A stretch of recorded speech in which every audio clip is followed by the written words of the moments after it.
oceans green, and epic worlds to fill your dreams.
Good evening.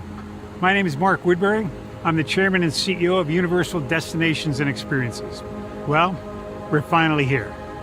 Tomorrow we begin a new chapter at Universal Orlando Resort as we open Epic Universe. We built this place for you. I want to thank you, our fans, for your love of our stories, characters, and immersive experiences that inspired this incredible place.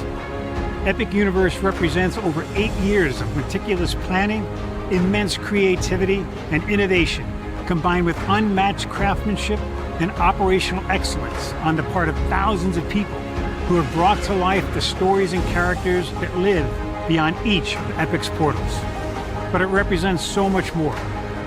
Your love of Universal and the deep connections we've shared together here in Orlando over the past 30 years inspired us to dream bigger and to push the boundaries to create something extraordinary for you and for generations of fans and families to come.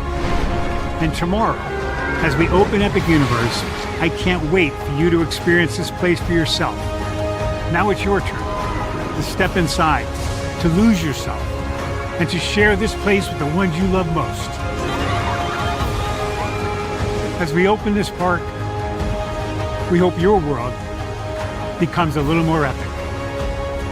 Tomorrow, Epic Universe becomes yours.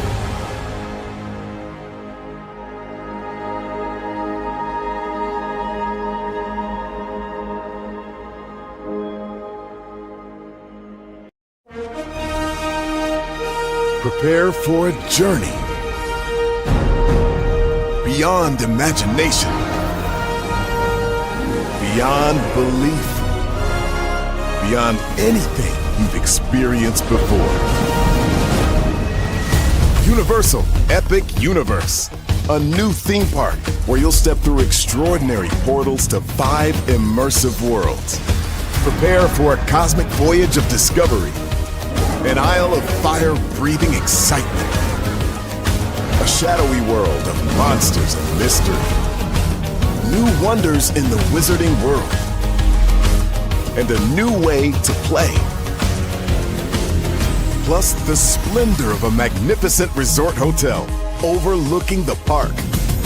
It's all new excitement at Universal Orlando Resort. A week's worth of vacation thrills with 4 amazing theme parks, a variety of spectacular themed hotels, and incredible dining and entertainment. It's all at Universal Orlando Resort, where you'll find new adventures every day. Explore the astonishing worlds of Universal Epic Universe at Universal Orlando Resort.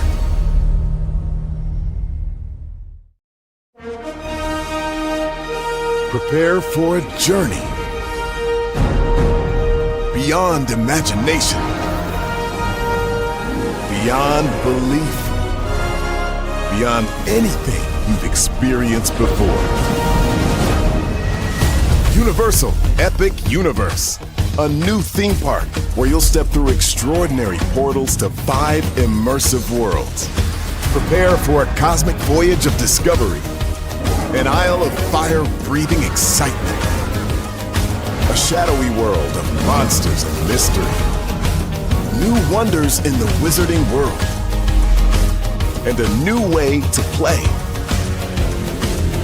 Plus the splendor of a magnificent resort hotel overlooking the park. It's all new excitement at Universal Orlando Resort. A week's worth of vacation thrills with 4 amazing theme parks, a variety of spectacular themed hotels, and incredible dining and entertainment. It's all at Universal Orlando Resort, where you'll find new adventures every day. Explore the astonishing worlds of Universal Epic Universe at Universal Orlando Resort.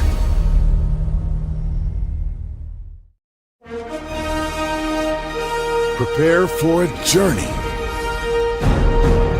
beyond imagination, beyond belief, beyond anything you've experienced before. Universal Epic Universe, a new theme park where you'll step through extraordinary portals to 5 immersive worlds. Prepare for a cosmic voyage of discovery, an isle of fire-breathing excitement, a shadowy world of monsters and mystery, new wonders in the wizarding world, and a new way to play. Plus the splendor of a magnificent resort hotel overlooking the park. It's all new excitement at Universal Orlando Resort. A week's worth of vacation thrills with 4 amazing theme parks, a variety of spectacular themed hotels, and incredible dining and entertainment. It's all at Universal Orlando Resort, where you'll find new adventures every day.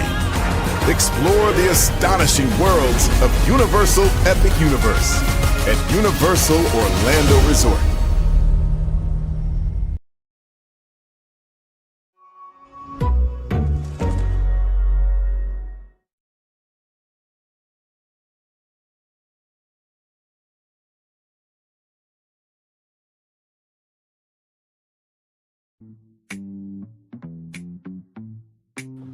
I saw you 13 people. What's going on? Hello, my blue, my beautiful life. Welcome and love that name, by the way. Yes, indeed. Sunflower, we're about to review the Super Mario Galaxy movie. Hello, Matthew. Hello to everybody. Sorry for the long way. I was getting my food together. It is here. I got me some Popeyes And I got some Turkey Hill Hard Iced Tea that I'm going to try live with you all. So I am very excited to be here.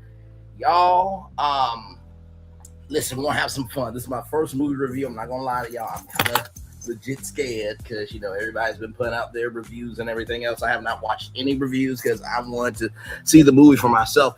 But you do have an indication of potentially how I'm going to feel. I feel like this. If you walk out, right, of a movie theater as a critic, you can't say nothing else about movies. Grace from Beyond the Trailer. Anybody else who believes in that pathetic, scoffing, and tragic energy. You know what I mean? Just no. You can't do that and believe that you can still have a career. Roger Ebert never walked out of a movie, I bet you that much.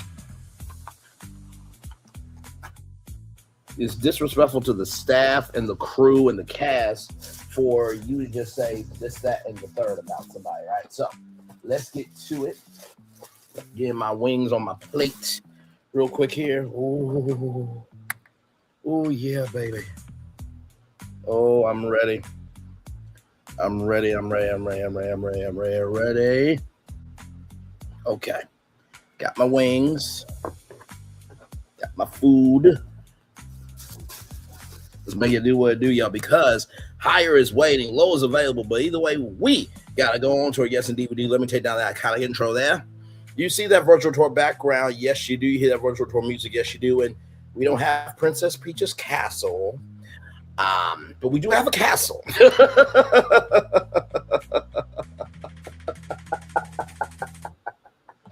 Yes, indeed. And then there is a me. Hey, everybody, welcome in.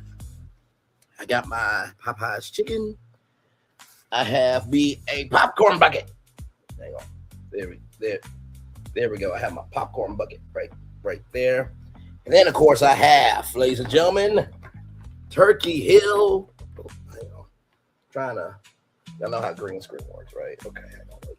There we go. Wait, hang on. Let me take down Phil's counter for a minute. Hi, everybody. right there. Hang on. Wait. There it is. Oh, nope. Nope. Do we get it? There we go. Turkey Hill Hard Iced Tea. I believe I'm the first one in Ohio to get. So shout out to Scarlet Beverage Brewing from my home state, Little Rock, Arkansas. I'm about to try this live with all of you for the very first time. So opening it up. Ooh, of course, peach is on top. Of course it is. Here is peach. I put them in the fridge so they are nice and cold. Let's get to it, everybody. Oh my God, I'm excited. Okay. So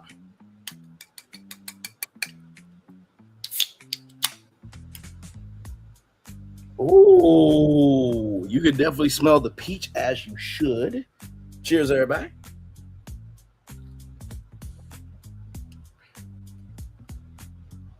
Wait a minute.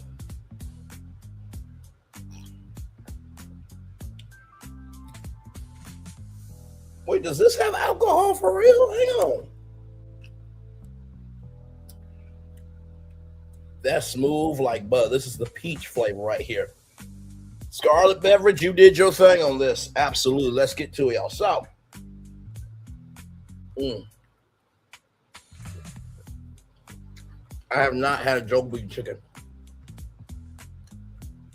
but I've heard a lot about it. So, let's get started.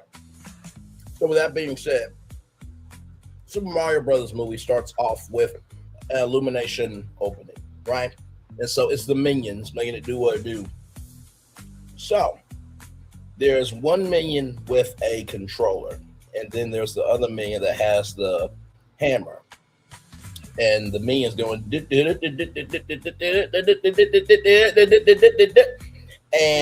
the minion's doing too much, and the other minion's like, stop.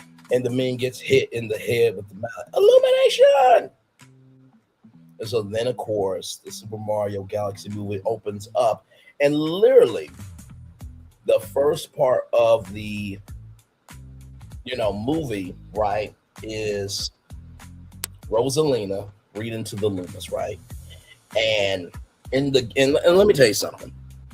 For everybody saying there was no plot, this, that, and the third, it made $300 million in the U.S. and $600 million across the way overseas. If you did not have a childhood, if nobody loved you, and you were not born to be of anything of importance, leave the rest of us alone. Okay? Sincerely. So let's keep going. So we're into the Lumas, this, that, and the third, right? And everything in between. In addition to that happening, the brothers, hang on, wait, where are they? The brothers right there. They go to this temple, right? And so, the Lumas want to hear about the plumbers, this, that, and the third. And there's this big creature called Megalegs. And we don't know who's operating Megalegs. We don't. But somebody's in it. And it turns out to be Bowser Jr. Now, if you wonder who Bowser Jr. is, you should obviously be able to tell from the name. I cannot believe this is hard iced tea. This is actually really good. So, you have Bowser Jr., who's the son of Bowser, right? And so, it's a fight. And Rosalina puts up a good fight, but she loses. And everything in between. And Kamek is back. Sire, you did so well. Your daddy would be proud of you. Oh, I remember the first time I was evil. Shout out to Kamek, man. I think that's Mr. Richardson. Shout out to you, Mr. By the way, I just want to say this to Universal Destinations and Experiences. Can we a Kamek meet and greet, please and thank you? Just saying. Just a Kamek meet and greet would be amazing. That Popeye signature sauce is everything.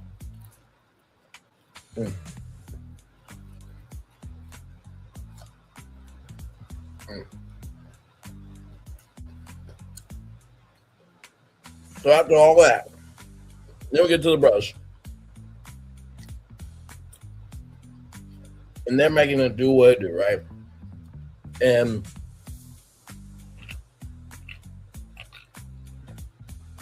they're going to the Sand Kingdom. And of course, y'all know Mario and Luigi are the plumber brothers, right? And they solve pipe problems. Now, Illumination and Nintendo. If I can get my bucket together here, hang on. Okay, I think that's as close as I can. Nope. Right there. These guys wait.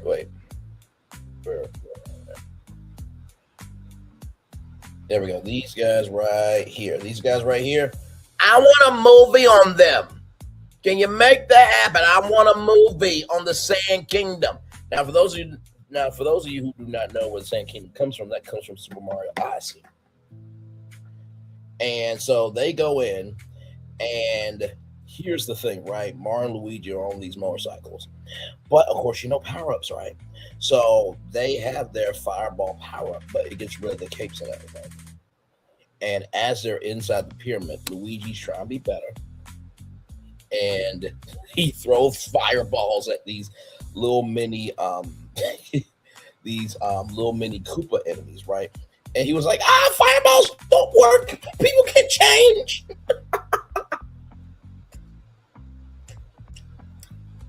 And so they get to the pipe. And they don't know who it is. Now, it looks like it's a monster, but it's not. And let me tell you something. The way that Mario and Luigi both reacted was hilarious. But then you see the green eyes.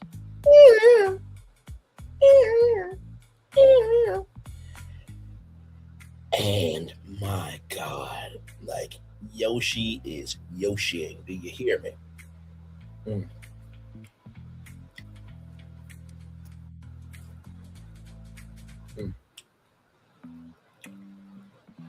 And so when Yoshi is found for the first time, Yoshi begins to tell his story, right? So let me pull that up.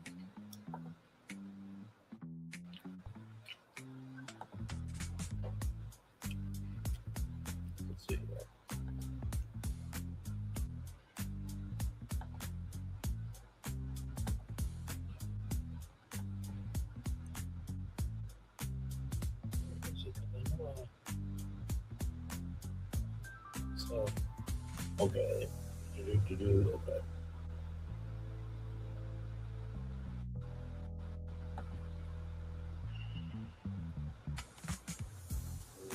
Okay, here. So Yoshi is walking through New Donk City.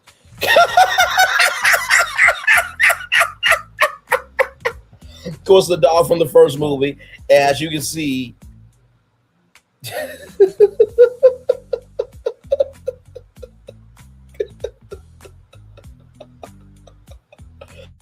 so Yoshi is living his best life. But here's the thing, because Yoshi can't talk, right? And Mario's like, I think that's important, right? So then Yoshi comes out of the pyramid, right? And then, apparently Yoshi and the Star Kingdom people, they know each other like that. So then Yoshi, leaves, and Mario's like, he seems like a good guy. And so then Yoshi steals Luigi's bike. He's like, he knows that's my bike, right? Now, if you know Yoshi and Mario, they have a very tight bond in the video games. Where in one of the games you have to utilize Yoshi and drop him, right? But also, two, and I believe one of the Super Mario Brothers games, Yoshi was the babysitter for Mario and Luigi were babies. So, sorry, I was literally trying to get my food and everything before coming here to see y'all, but we got all that.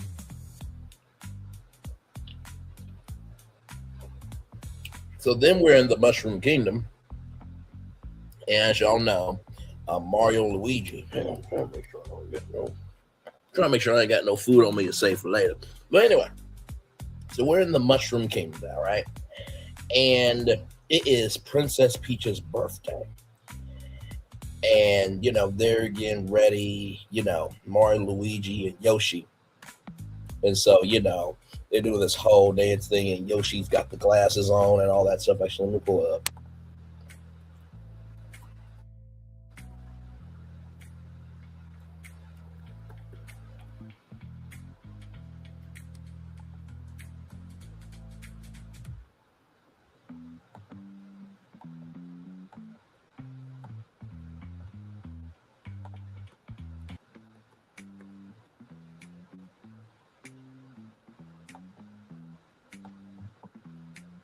Where is it?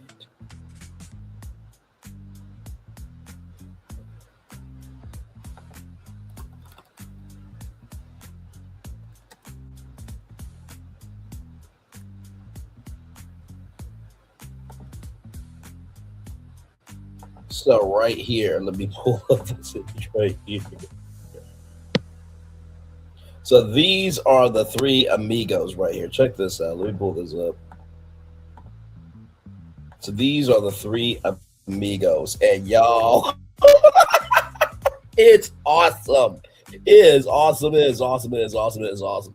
So Mario likes Peach, and Luigi is the older. I believe that Mario's the older brother. Luigi's the younger brother. But it's like, oh, you like your, and then Yoshi gets in on the fun, right? So then, Mario has a gift. So then Yoshi and them are going through the Mushroom Kingdom, right? And Toad is like, who is this? And if y'all know Yoshi, he likes fruit. Yum. And Toad's like, oh, great. So this green, dinosaur just shows up. He's part of the group. And it's just like, Toad, remember how, Mario didn't want you to be a part of the group in the first movie? Be nice, be kind, be cool. Okay? All right. So that was absolutely hilarious. So then Mario gives Peach her gift, and it is the iconic umbrella camisole, Toadstool saw, right? Where, when she, pops up and she lands with her umbrella, that's the thing, right? So all the star bits are falling down. Star bits, you have to get those in order to like move on to other galaxies and stuff. And it's just the animation in this, y'all, is beyond amazing. And this is the thing too, right? I think so many times in life we get so caught up in it has to be absolute cinema. If a movie makes $300 million at the box office in the United States of America and then makes $600 million globally, it's a success. Not everything has to be just, oh yes, well, my father was a plumber, and he died, and so because he died, then my brother Luigi and I did a plumbing business to, always carry the legacy of my father. Then my mother went into depression. It's like, no.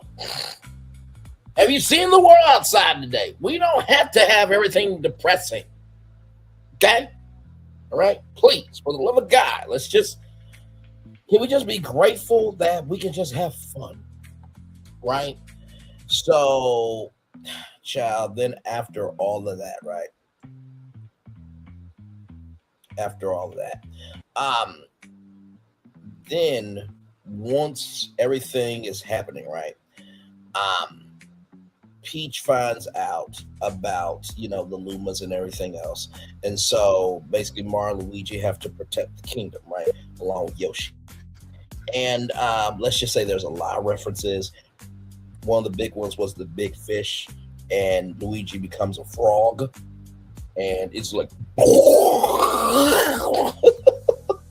it's absolutely awesome.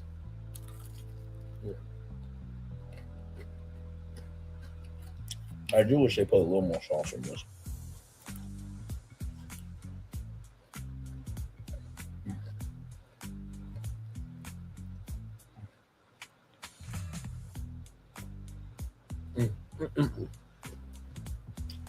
So,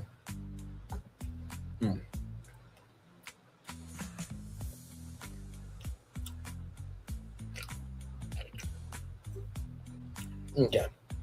Let me get I tried the peach. Now I'm going to get the next flavor, which is raspberry. Sorry, y'all. Okay. Nope. Okay. So this is the next flavor right here. So in addition to the Super Mario Brothers, the Super Mario Galaxy movie, rather, we're also trying Turkey Hill Hard Iced Tea. So I tried the peach. Very good. This is the raspberry.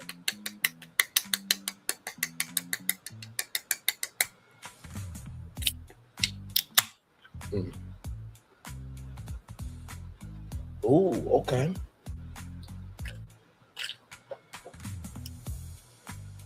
Ooh.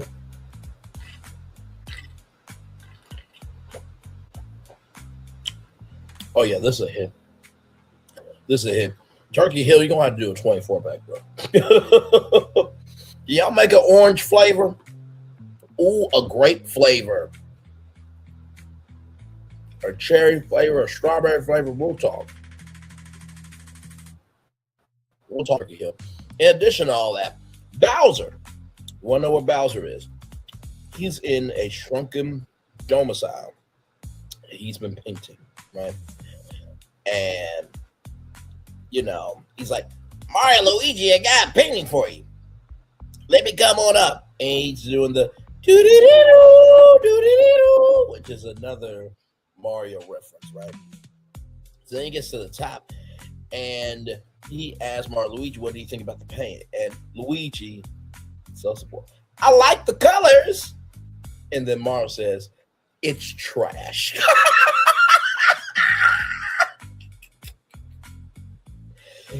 Mario is like that. I gotta tell you something. I believe Mario got some black in him. That's just like, bruh, I'm good to people until they're not good to me. And I'm not going to deal with this energy.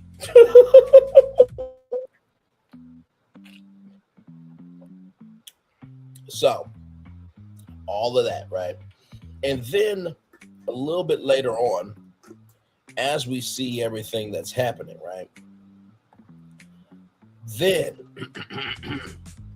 as Peach and Toad is going to fly, away from, the Mushroom Kingdom. And how they do it is this Luna comes up, this Luna asking you protect our mom, right? And the Luna turns into the iconic star. And Peach and Toad jump into the star. They fly off. I mean, and you get to see all the planets from Super Mario Galaxy, right? Which is amazing. So then Bowser Jr. lifts Peach's castle in space in attempt to free his father, right? But a battle between the brothers and Yoshi, it's a battle. And then, the paintbrush. You know what? Let me answer that for you real quick. Let me do that.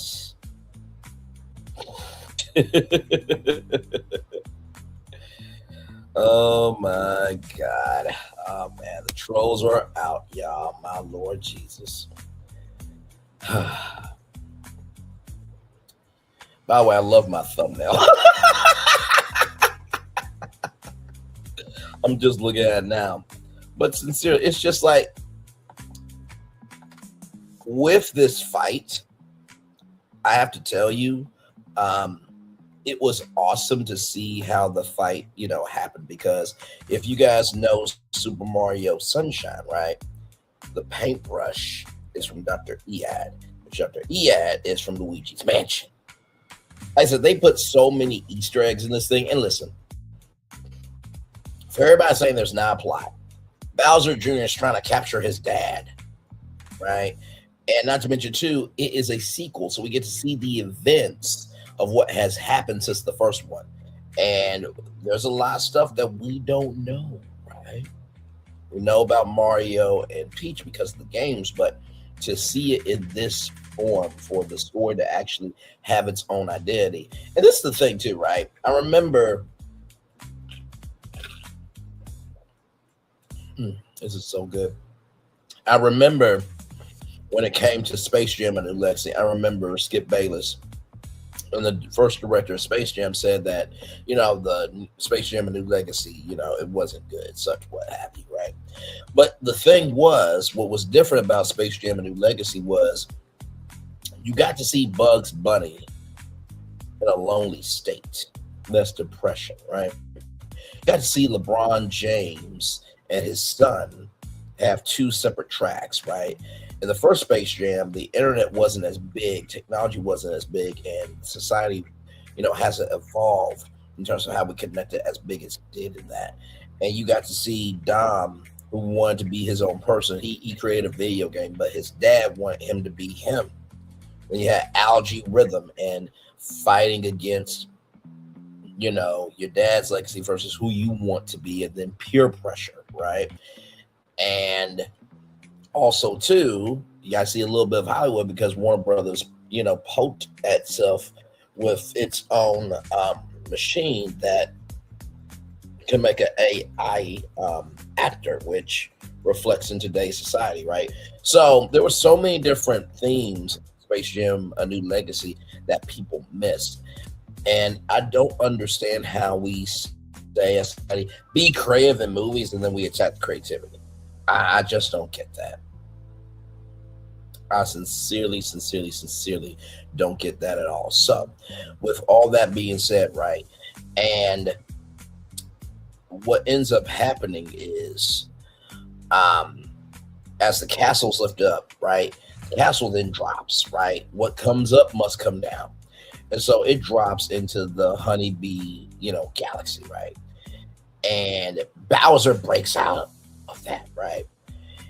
And Bowser wants to be big again, but Mario's like, no, I know your history, I know who you are, and I'm not here for it. Like I said, Mario is black.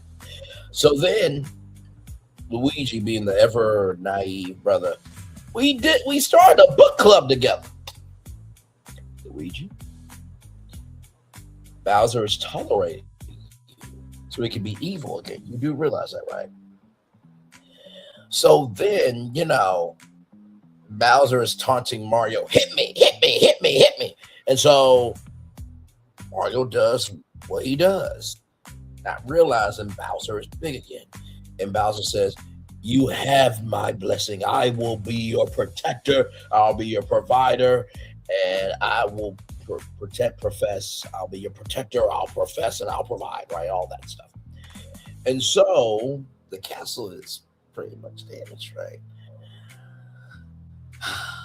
You just have one job: protect the kingdom. But then again, this is the Mushroom Kingdom, so who knew that Bowser Jr. was going to come back for his dad? Who knew that he had a son, right? And we don't know who the mother of Bowser Jr. is, because if you know it's Super Mario Sunshine, don't take my mama Peach away. Which honestly, a lot of people really didn't like Benny Safdie's voice, and I get it because we know Super Mario Sunshine.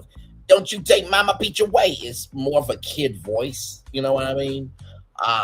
I would have liked that, but also too, a 6-year-old, 8-year-old sounds like that. So I guess they were trying to age him up a little bit because, like I said, this is the Nintendo Cinematic Universe, the NCU. So they're trying to make it do what it do and have pathways for future movies, right? So after all of that, the queen bee is making all these bee slaves. Now, I know that the women in the theater will probably sound like, yes, a queen is putting all these men as slaves. And it's just like, you do realize slavery is slavery, right? Okay. All right. You don't know anything about the bee movie. You should watch the bee movie. Or a lot about bees and the classes of the bees.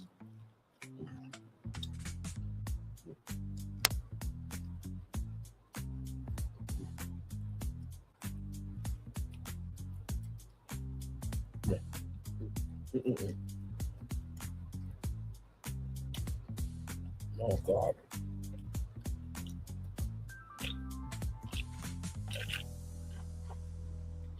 So then with the queen bee, somebody has to pay the price for the Bumblebee Galaxy. And, Bowser was going to go in, but Bowser has to stay outside. So Mario, Luigi, Yoshi go in. And Bowser offers himself, which shocked me. But I'm looking at it from Bowser's point of view. Okay, I was small. They couldn't get to me. And even when Bowser got big, I was like, oh, you have power again. Hi. Can we be friends?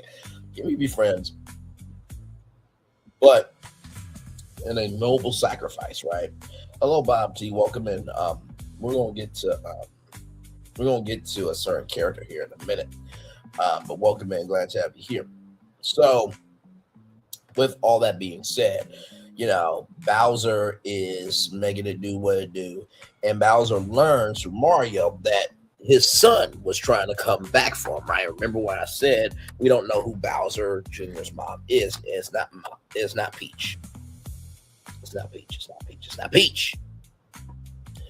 But Bowser talks about he wasn't a good father, this, that, and the third, and there's a father-son dynamic. So there were plots, right?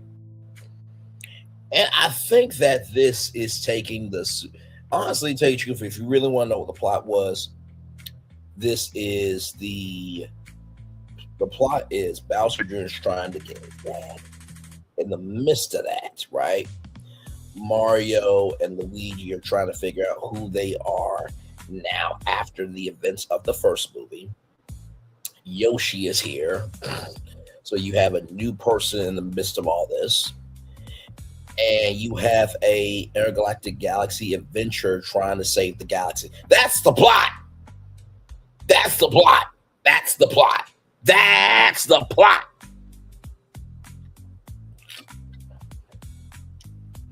I still cannot believe this is hard iced tea from Turkey Hill. And y'all, it's 5% alcohol, by the way. 5% alcohol. Get you some of this. Get you some of this. Listen, you know what? Y'all might need to just do, I don't know if you can, but at like different clubs and bars. Do a Turkey Hill. I'm trying to do this right here. Sorry, y'all know how green screens work. Okay, let me sit this down for a minute. Let me sit down for a minute. Okay. Oh, wait, I think I almost had it. Come on. There we go. Wait. We're live on tour, y'all, so anything can happen. Oh, wait, I think I just had it. Oh, wait, there we go. Okay. So you see this bucket right here? Turkey Hill, Scarred Beverage. You might want to make Turkey Hill buckets and then just put ice and then cans in this and then just sell it at bars because here to this hard iced tea for real. So then after all of this, right?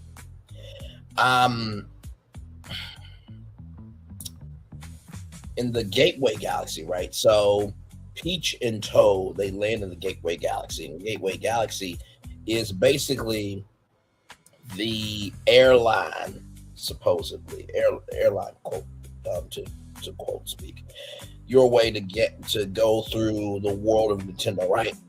And so there is a monkey called Yukiki, right? Very cute monkey. But guess what? The monkey steals it to a casino. And this casino, y'all, it's a freestanding casino. It's spinning 360. Some of the holograms are like Nintendo 64 logos and stuff, but it's absolutely incredible. Incredible, right? So they are running, Peach and Toad, they're running, and they go through this wall, and it's like this whole other world, right? It's like where the villains lie and everything else. It's really, really cool. So they're outsiders to all this, right? And so basically this casino is from Super Mario. Is from Super Mario Sunshine. By the way, I just want to say this, right? You see so many different references. The Piatas from Super Mario Sunshine, Al Delfino. I'm like, oh my God, Super Mario Sunshine has to be the next movie. It has to be. You went to the galaxy. Now you need a vacation from the galaxy. And Super Mario Sunshine has to be the next movie. It has to be. Okay, it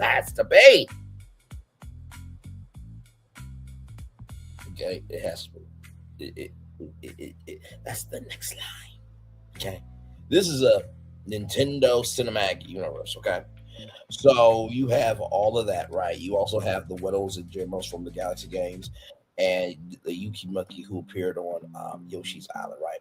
So the enemies are popping up. There's these black black mass enemies, and you see every enemy playing, right? Class, roulette, the slots and everything. And let me tell you, Birdo is in the movie. Birdo, who, falls in love with Yoshi and all that stuff. Not this film, but Birdo is there. And Wart is from the Super Mario Galaxy games. And if you listen, you hear a song. Let me see if I can do this real quick here. Give me a moment now.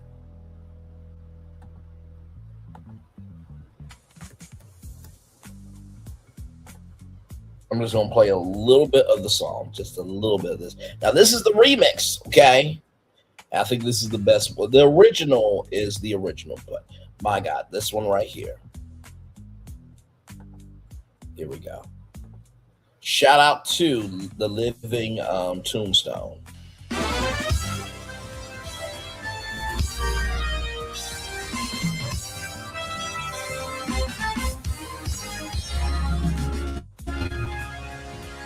Here we go, on the rails.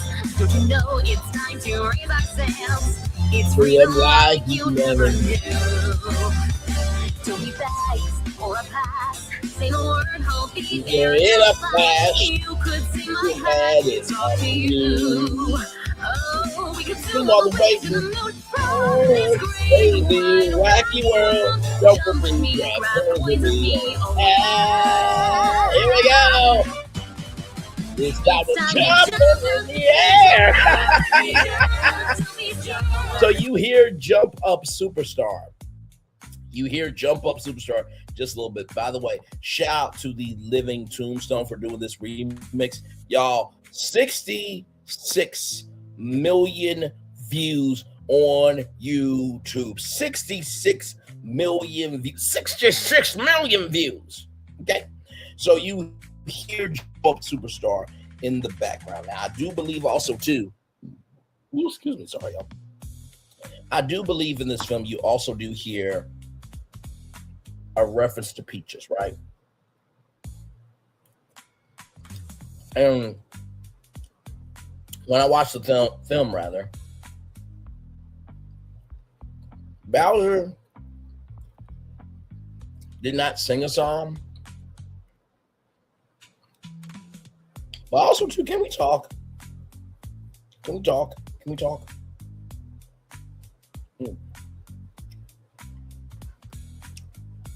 I think it was absolutely okay that Bowser did not sing.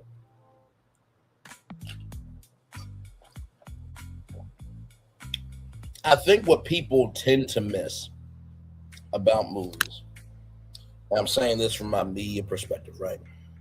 Words of my aunt, see, I got food on my shirt to save for later. But in the words of my aunt, but in the words of, I'm trying to say, child. What I'm trying to say is this. You think that Marvel fans and DC fans or something, you think comic book fans, manga, anime fans or something, and they are. Video game fans are another, nebula, right? But I think people forget that if they put all the lore into this film, it would be a 5-hour movie, right? And so I just talked about this with a woman named Sonia, I believe. Sonia Koshani. She wrote a book called Fashion Killer. And, she talked about the pure authentic story and how, it's produced for Hollywood. I said, I think that's the biggest thing with films, right? It is, how do you give a pure story, but it's still consumable for the audience? It was like an hour and 30-something minute film, or an hour, 40 minutes. It could have been 2 hours. I was enjoying myself. I was a big kid in the theater. I had the big plush seat, with the seat, extends out. So, I was enjoying myself. Although AMC, can we order the Yoshi popcorn bucket online, please and thank you?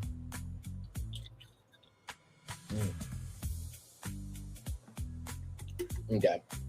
So I've tried the peach. I've tried the raspberry, right here. Now it's time to try the flavor of flavors that's in every tea. Lemon! Lemon! Lemon! Lemon! Lemon! Lemon, lemon, lemon, lemon, lemon, lemon, lemon, lemon, lemon, lemon. Hey, 4 people, welcome in. Just about the Super Mario Brothers movie. I'm also drinking Turkey Hill hard iced tea. Cheers, everybody. Hopefully you're having a wonderful Saturday.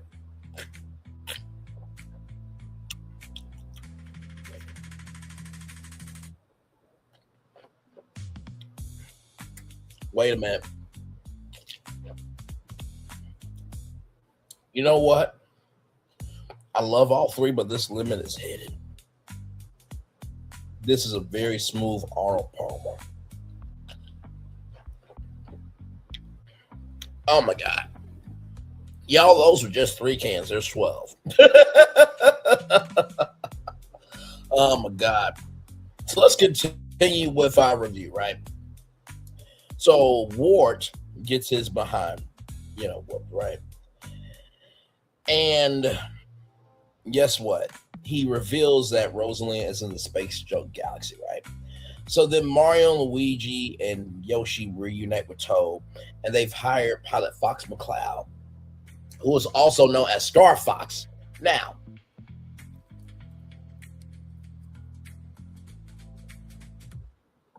the Star Fox games are huge in the world of Nintendo. And Glenn Powell, who has been just amazing. I saw the Running Man. I loved it. I got to see the new one where he deletes people to get a family fortune. I may watch that, Jack, because it's the weekend. I'm off, right? But he did such a good job. And Shigeru Miyamoto and Chris, the CEO of Illumination, they said Glenn Powell actually called personally. And also, too, Donald Glover called personally to be Yoshi.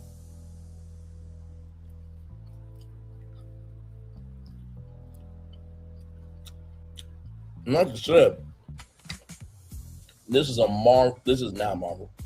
I was about to say, this is a Nintendo Cinematic Universe, right?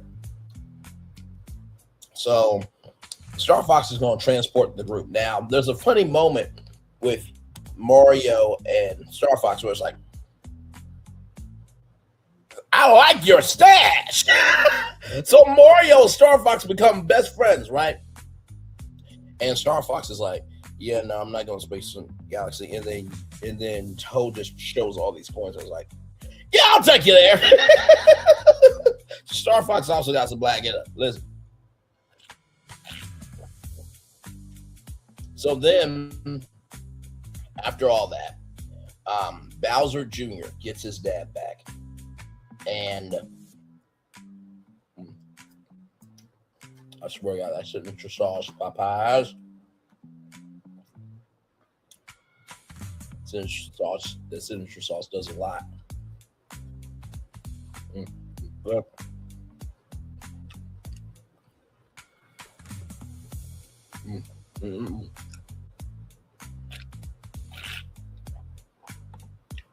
So, all that being said, Bowser Jr. has Bowser back, his dad. Very emotional moment. We get to see Bowser be a dad in a flashback. Very nice. And there is a fight that's going on between Star Fox and Bowser Jr. And Bowser's like, hey, I know that I told you we destroy all that are against us, but they're my friends somewhat. You know, I really appreciated in this that we got to see Bowser be a dad to Bowser Jr. Let me bring this up real quick, y'all.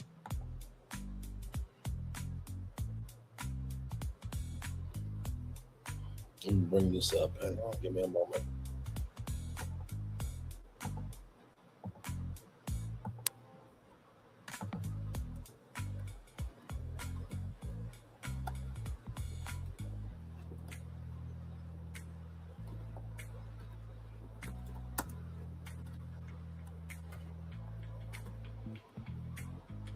Yep, this is the one that I wanted y'all to see. Give me a moment. I want y'all to see this, okay? Now, this is from...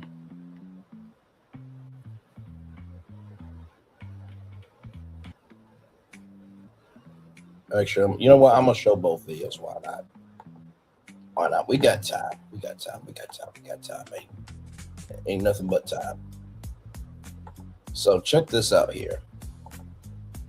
And I thought this was a very cute video. Now, this is talking about the Nintendo Switch, right? Right here. And by the way, I think Pauline, with all due respect, if Mario wants Peach, I'll take Pauline. That burgundy dress. By the way, is Pauline and Carmen Sandiego related?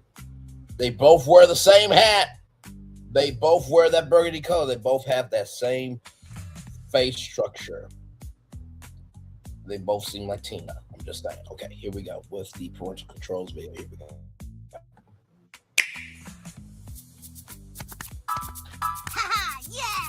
It's good to play games. Now that's it. Now that's his voice. I want y'all to hear that 2 more times. Yeah. 1 more time.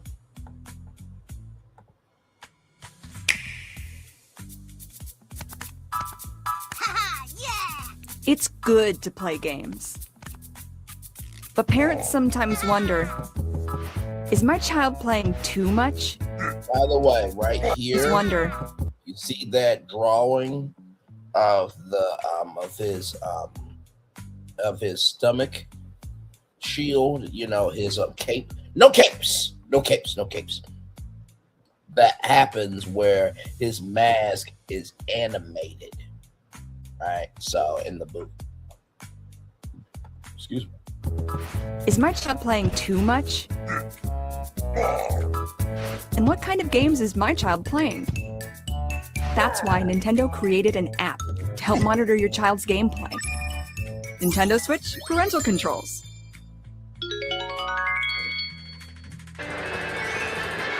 Games are Look supposed at to be Bowser. fun, but Upset. sometimes it can be a source of friction.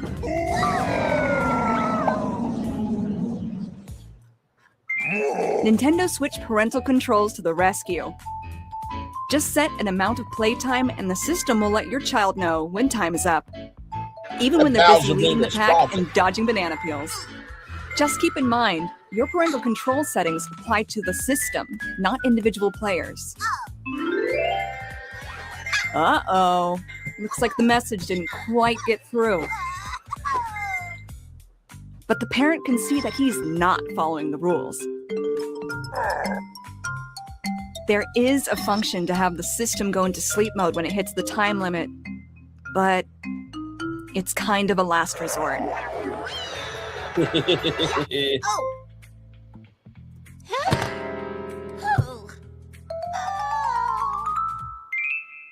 You can also set playtime limits for each day of the week. So there can be more time on the weekends, for example. Maybe there can be a little something extra for good behavior. Or maybe not.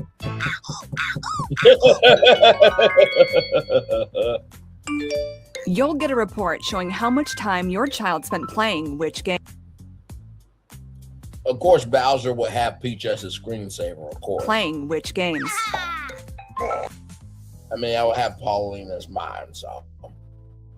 So there's no need to peek over any shoulders. Knowing what kind of games your child likes to play can make it easier for you to talk to them. Of course, you'll still have access to standard parental controls. You can set restrictions based on a game's age rating, as well as online communication and social media posting, until your child is more prepared for online play. I like that the ghost went up. Once you've established the rules of the road, you and your child can enjoy gaming together. Look at Bowser being a cat. Nintendo Switch Parental Controls. How cute is that? We'll watch that one too. So then here is it. Here it is for the Switch 2. Here we go. Okay, here we go, y'all. It's good to play games. But parents sometimes wonder, is my child playing too much? And what kind of games is my child playing? That's why Nintendo created an app to help monitor your child's gameplay. Nintendo Switch Parental Lucky Controls. Hill, you did your job. Charlotte Beverage, you did your job. Games Yes, are indeed. supposed to be fun, Hey, Colton, didn't see you, good sir. but sometimes it can be a source of friction. Nintendo Switch Parental Controls to the rescue. This lemon right here is my favorite part. Just set an amount of playtime, and the system will let your child know when time is up, even when they're busy leading the pack and dodging bananas. Keep in mind that some parental controls apply to the system, and some are customized to apply to individual players. Uh-oh. Right. Looks like the message didn't quite get through. Ooh, Lord. But the parent can see that he's not following the rules. There is a function to have the system go into sleep mode when it hits the time limit, but it's kind of a last resort.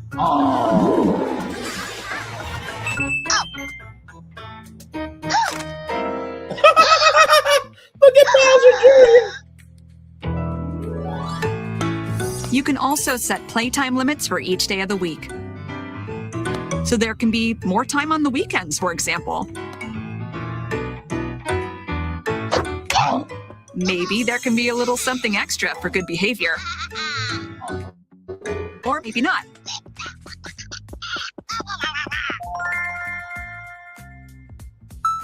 You'll get a report showing how much time your child spent playing which games.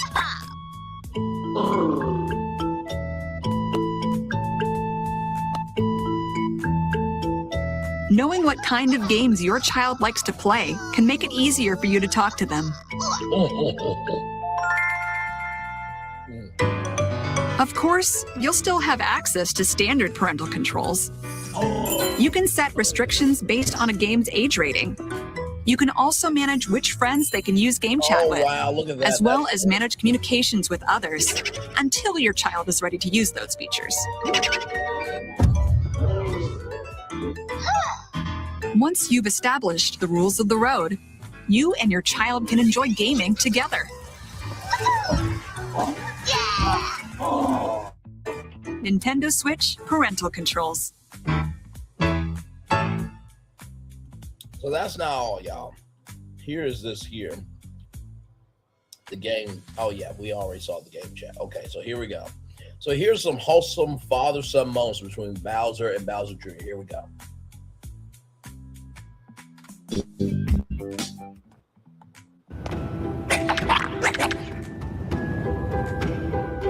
By the way, those are dry bones in case you do not know the lore.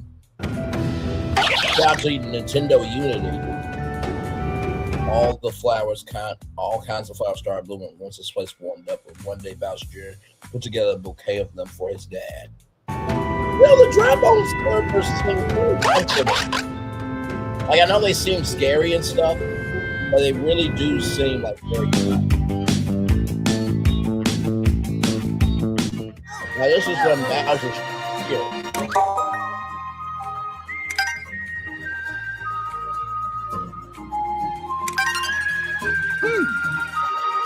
So Mario's back here.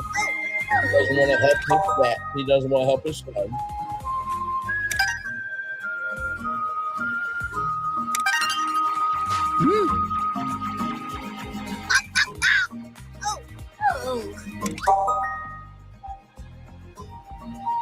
Now, Bowser Jr.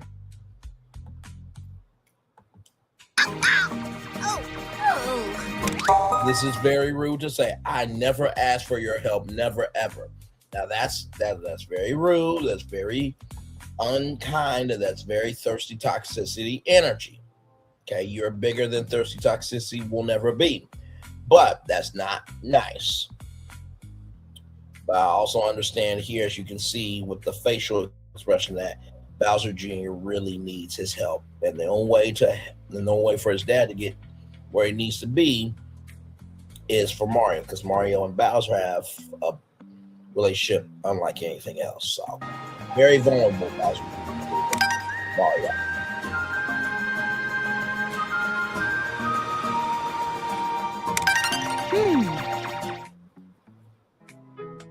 At some point, every business feels it.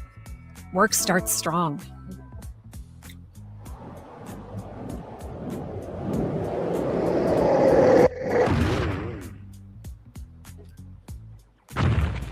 There's Bowser.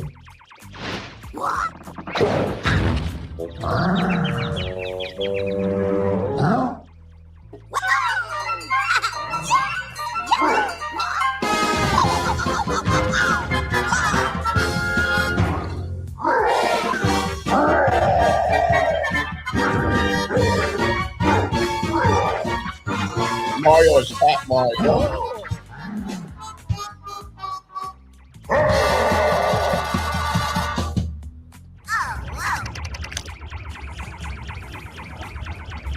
What's Papa going to say when he comes home to find a giant energy dragon hanging out in his castle? So Bowser Jr. been caring about his Papa's castle, but it's like, y'all are Koopas. Dragons are like creatures by association in the same family as fantasy creatures, so I don't think your dad would be too upset.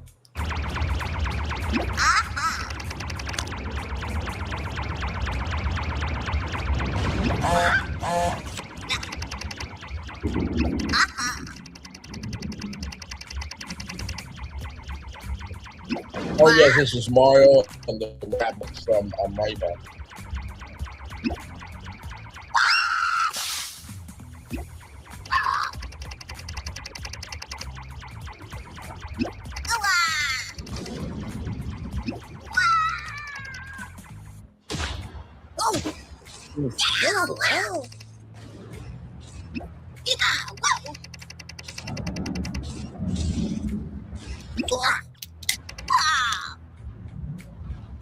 Look, I can't promise. Hang on, let's go back. No, we're going to get back to the review, y'all. I'm just giving y'all some context, conjecture, and connection on who Bowser Jr. is and his dad.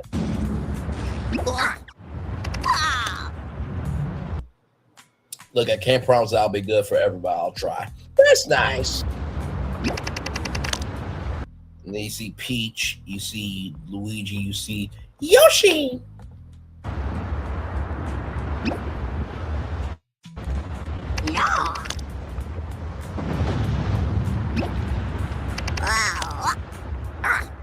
I mean, unless you take the fall from me, I mean, he already hates Mario. So, wow, bro, that's not cool at all, man. Like, you're supposed to be responsible, Bowser Jr. That's not cool, man.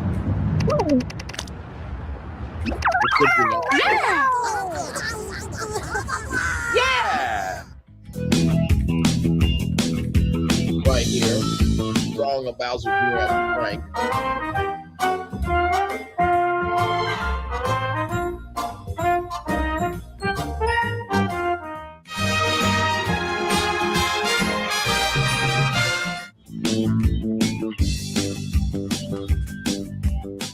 Maybe there can be a little something extra for good behavior.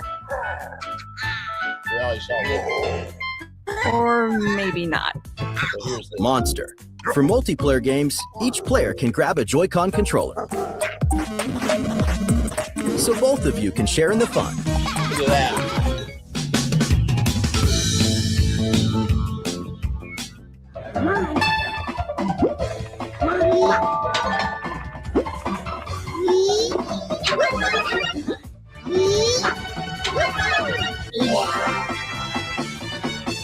Look at how cute that is.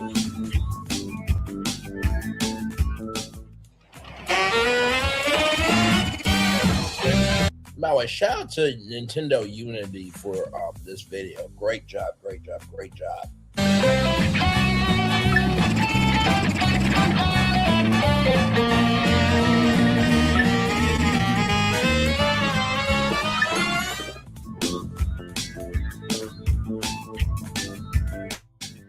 So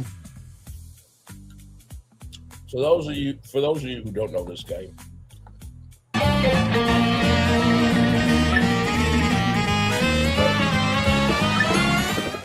now this game I believe was on what, Nintendo 3DS, and it was inside Bowser's inside story. So Mario and Luigi go inside Bowser's stomach to save him, right? So let's keep going.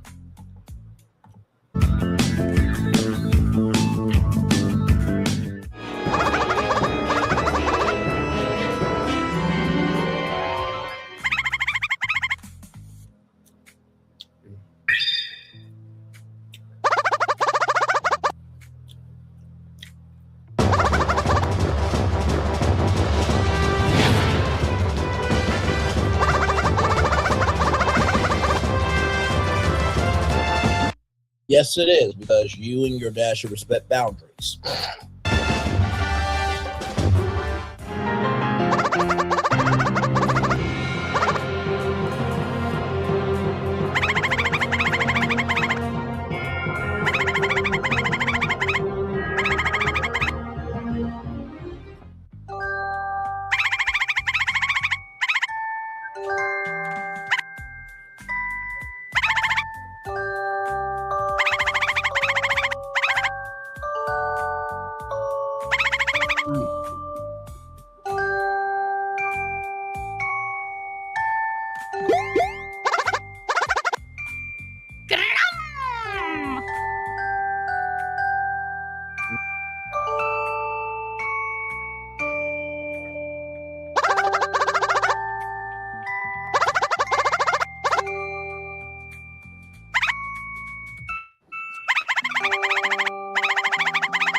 Look at that. Waiting for that. Trying to skip forward a little bit. Now here's this here. In NSMB, Bowser immediately gets angry if Junior is hurt during the fight. Let's watch this.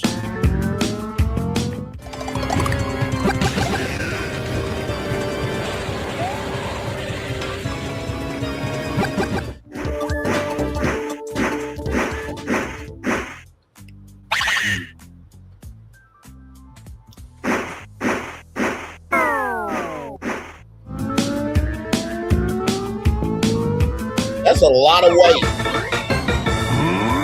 No wrong with Bowser being a fat boy, but just saying.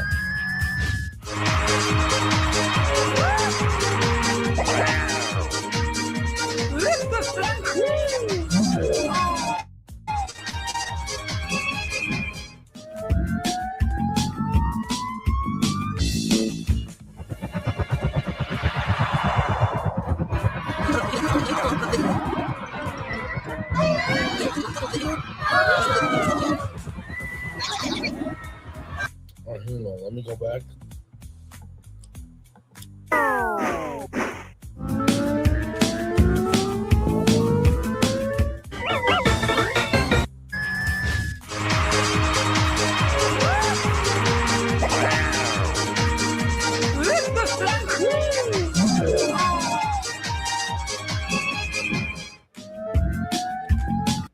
Oh yes, this was another good game.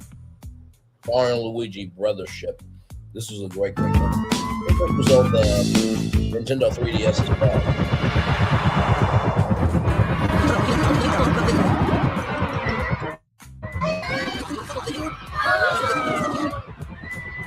Now wait a minute. Why does this character right here give me? Why does this character look like they're from Ghostbusters? I remember the big marshmallow.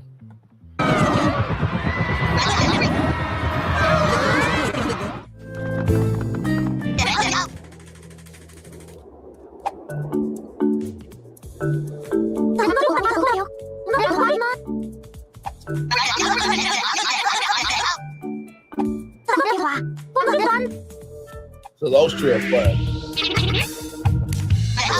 Let me read it as Kamek.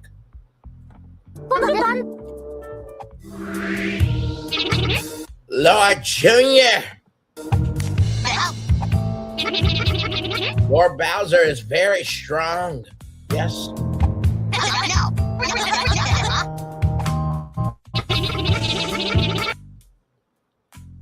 We once talked about the secret to that strength.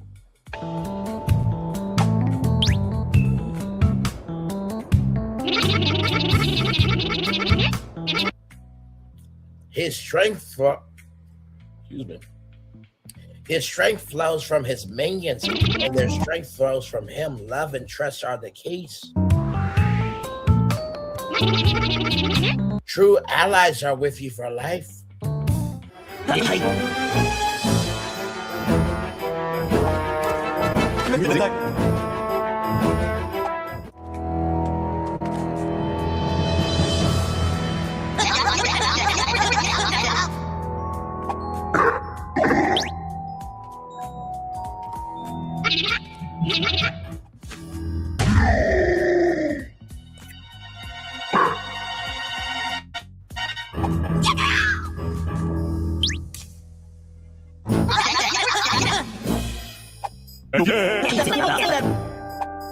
That roll crap.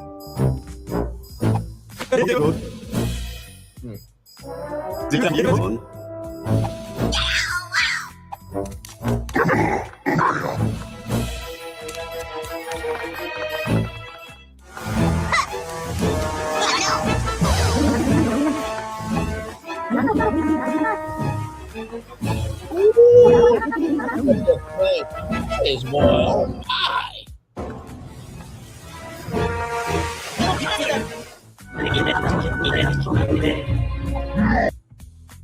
Let's keep going here. All this right here. Who can forget Junior's first appearance in that game's memorable voice actor? This is Super Mario Sunshine. Here we go.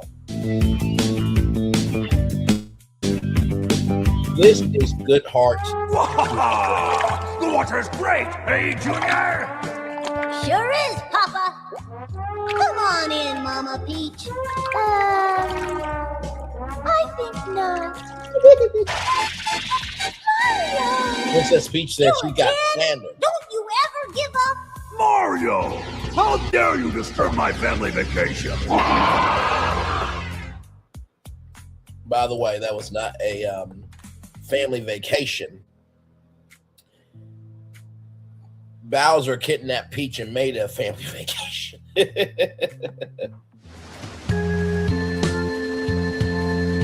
Junior, I've got something difficult to tell you about Princess Peach. I know she's not really my mama. You see the shocked face?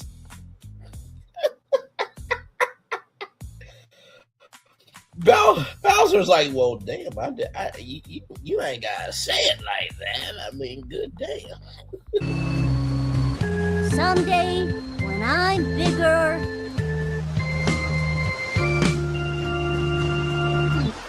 I wanna fight that Mario again. That's right, boy. Well put, son.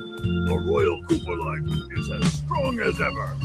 But for now, let's just rest a while.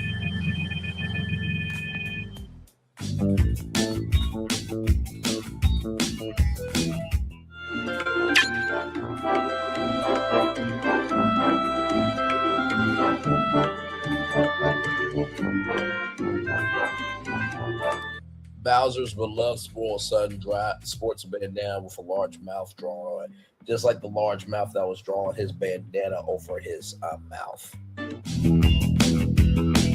Mario Party shows you dialogue when Bowser and Junior play against each other. And then we're going to get back to our movie review, everybody.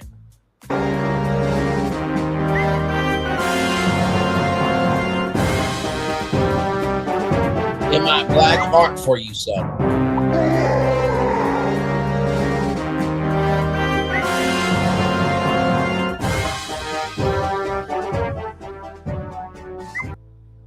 Another upload, another flop. You see, you don't have a content problem. You have a click problem.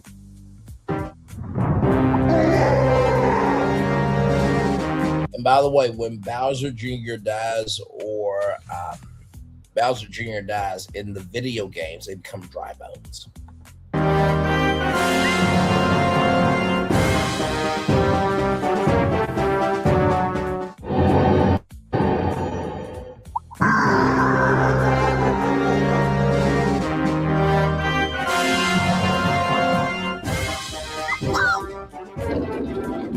There's the car.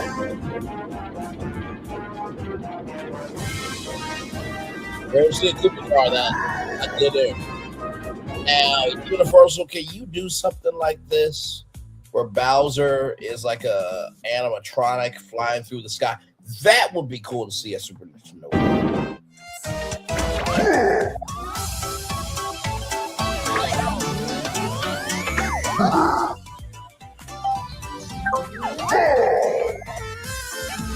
Oh, what's wrong with you? Embarrassed to be seen by your own man, old man.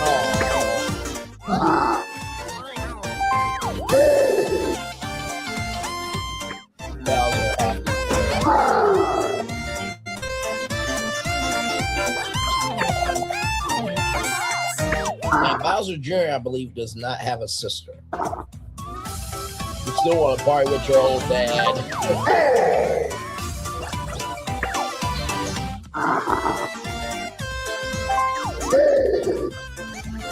Let's go tear it up. Now, I believe Bowser Jr. is like 6 years old, so Bowser and Jr. tearing it up should not be happening. A 6-year-old should not be tearing up with a 30, 40-year-old man. Just keeping it a buck.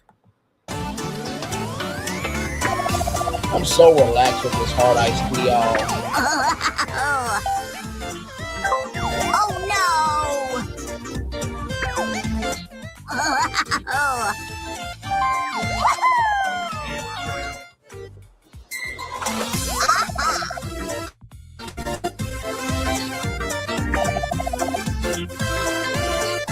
Oh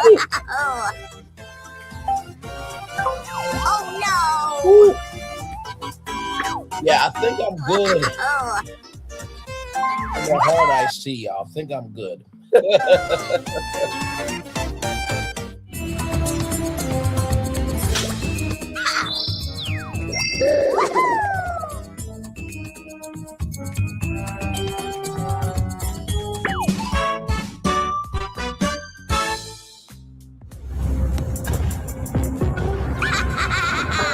Mario Party, or I think it's the Nintendo Switch edition of Super Mario, of Mario Party, rather.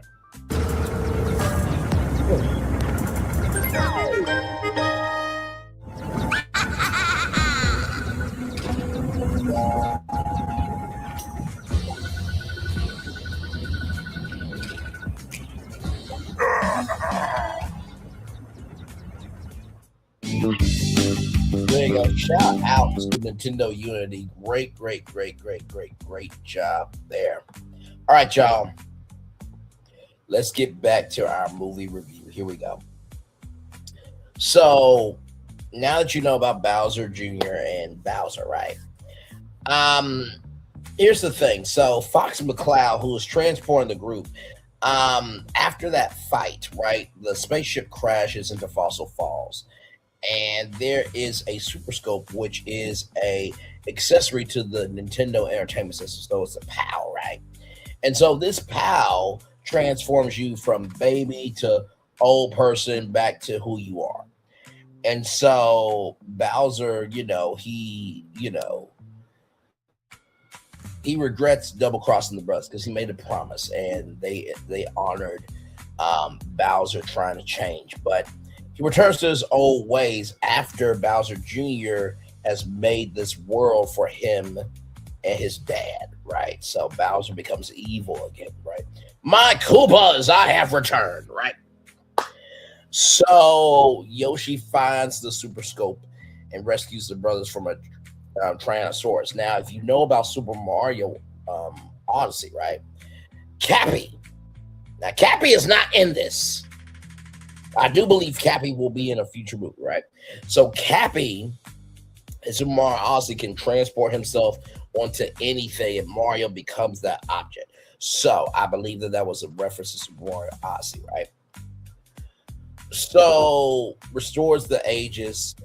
Luigi alerts the Lumans to pick them up in the Comet Observatory, because it's like Roger, Niner, and the Lumans are just babysitting themselves, right? And y'all remember the first movie where Peach remembers that she was in this pipe, this green pipe. It turns out Rosalina is more connected to Peach than we know, but we're going to get to that a little bit later. So then after that, after being on the Cosmic Observatory, right, the Galaxy Observatory, she finds a book about Peach. Peach finds a book about herself, and she discovers that she has the same powers as Rosalina, her long lost older sister. They were both born from Stardust, and Rosalina sent, Peach to the Mushroom Kingdom, and we don't know who the unidentified attacker is, but this is the Nintendo Cinematic Universe, right? So eventually in a movie we'll find out who that is. So then, right, they go for Star Fox, Toad, and the Lumos. They pilot the Comet Observatory, to the newly made planet Bowser. So Mario and Peach confront Bowser, and it is the best way I can describe this is, y'all remember Super Mario Maker where you can make your own levels? Like Bowser Jr. made a level that was so hard. But what was really cool, you got to see the 6-bit, or I think it was 8-bit. You got to see the 8-bit game in real time with them. And the and both of them, Bowser Jr. and Bowser, are like, oh my God. Excuse me. Oh my God. Oh my God. Oh my God, right? So then after that, Mario has to kill Bowser Jr.'s dad. Bowser. But this is animation. He comes back as dry bones. And oh my God, a fight ensues. And so there are different power-ups, right? So with those power-ups, right, let me tell you about the power-ups, right? And this is so huge, right?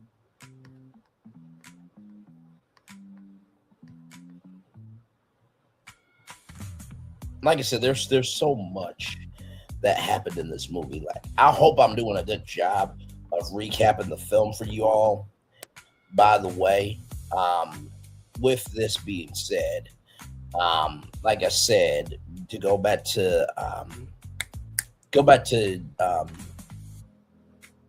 the Galaxy portal, right, where you Gateway Galaxy, you get to see the Pikmin, right, and you get to see Rob, who says, "It's right over."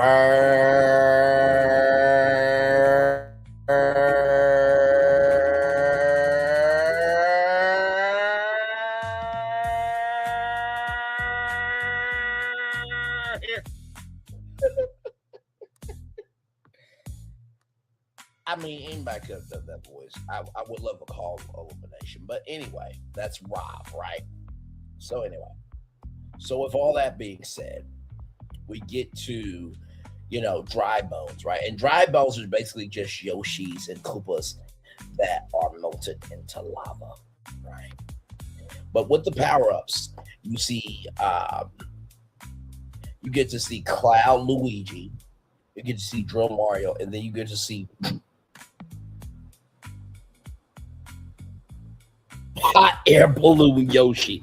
And honestly, why did I feel like Yoshi became like a Macy's Thanksgiving Day parade float or a Rose Parade float? Right now, I will say a floating Yoshi and a Rose Parade float would be amazing, right? So those were the power-ups, and it's a fight to the end. And so, at the close to the end, Mario blocks Peach and says, "Go save your sister. I got from here. Some of you may die, but it's a sacrifice that I'm willing to make."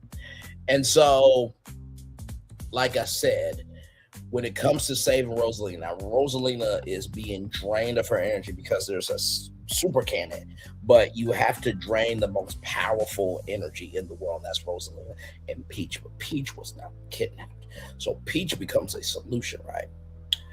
So, with that being said, Peach revives a dying Rosalina because she remembers in her childhood that Rosalina and Peach was on this planet, and when they put hands together, there was power from that, right? So, after all that, they transform Planet Bowser into a beautiful world. Mario, Luigi, and Yoshi helps the sisters, and then when they get back to the Mushroom Kingdom, first of all, the Lumas find them. It's a very beautiful moment. And when they get back to the Mushroom Kingdom, they're like, Peach is like, "Where's my castle?" Funny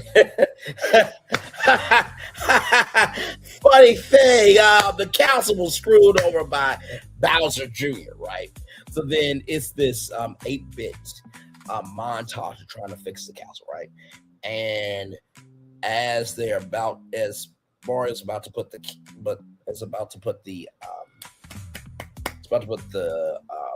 flag back on the castle, right? Peach kisses Mario's thanks. Fox sends the Bowsers to prison, right? And the Luma Lee from the first movie is back in. They are the security, and the Luma Lee is the security guard, right? And talking about death and this, that, and third. Like, and here's the thing: the Luma Lee, the voice of it was one of the director's kids. So I believe the directors came back for this film, right? Y'all just need to keep those directors because they know what they're doing, right?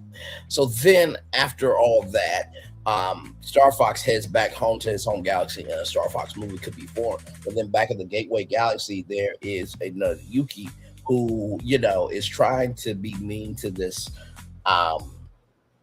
Tiki God, right? And there's a person who punches the mess out of this monkey. And y'all, it's Princess Daisy. Y'all, that is the Super Mario Galaxy movie, and also your Turkey Hill Hard Iced Tea review. I'm going to turn my camera now because we've done the whole show for over an hour. Yes, we have. So we're going to take a little bit of a commercial break, and we'll be back with more right after this. We are live on tour. Like, comment, share, subscribe. We'll be back right after this roll.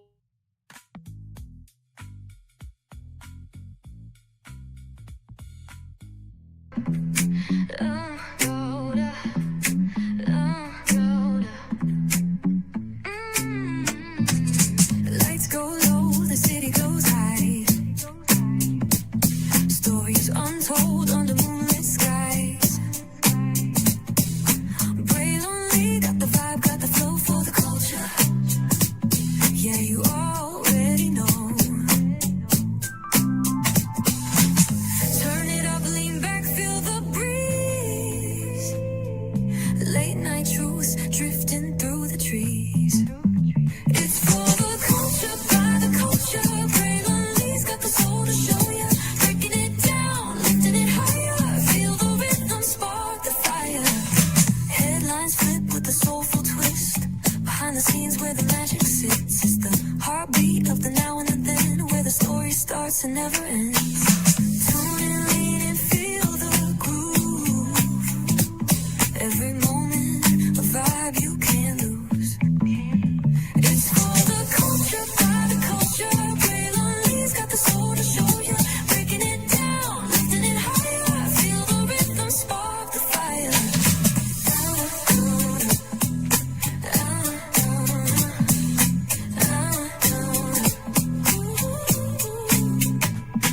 Hear the whispers in the city's hum. Echoes of stories where we're from. A beat, a step, a voice so clear. The pulse of us, it's all right here. We got soul, we got flavor. Every moment is a savior. Every experience is an overcomer. Turn it up, feel the glow, let the rhythm flow. Spotlight shining, we in the zone. This is the place where the culture's grown. Stories untold, now they're coming alive. Braylon Lee got the vibe tonight. One thing to know and two things for sure. Higher is waiting and lower is available. But either way, we gotta go on tour. It's Braylon Lee's virtual tour, where the culture makes its move. Feel the love, feel the truth. This is us, this is you. From the unknown, the unembraced and more. This show, this brand and the possibilities of what can be is all here for you. I'm just a kid from the rock, trying to be a rock for people, trying to make it best they can to become. Being moved as a creator of power to lift up all of us, not just a selective few. For the culture, by the culture, here we be. Braylon Lee, bringing life to your screen. Feel the soul, feel the truth, we're free. Trust and believe it's entertainment, news done away with. Braylon Lee, spotlight sharp like a diamond shine. We see the stars, but the stories align. Deep in the soul where the heartbeats find. The pulse of the people redefining time. Just a pro tip, people have to earn the right to hear your story, but in addition to that, people have to earn the responsibility to be a part of it. Just because we are not seen by everybody doesn't mean we are not been seen by who needs to see us. Noise equals attention and sound equals purpose. Anybody can be a creator, but it takes a somebody to be an artist.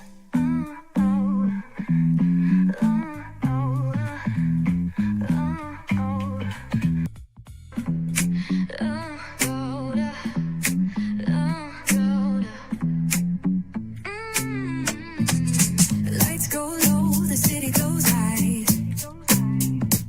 Stories untold under moonlit skies. Braylon Lee got the vibe, got the flow for the culture. Yeah, you already know. Turn it up, lean back, feel the breeze. Late night truths drifting through the trees. It's for the culture, by the culture. Braylon Lee's got the soul to show ya. Breaking it down, lifting it higher. Feel the rhythm, spark the fire. Headlines flip with a soulful twist. Behind the scenes where the magic sits. It's the heartbeat of the now and the then, where the story starts and never ends. Tune in, lean and feel the groove. Every moment, a vibe you can't lose. It's for the culture, by the culture. Braylon Lee's got the soul to show ya. Breaking it down, lifting it higher. Feel the rhythm, spark the fire.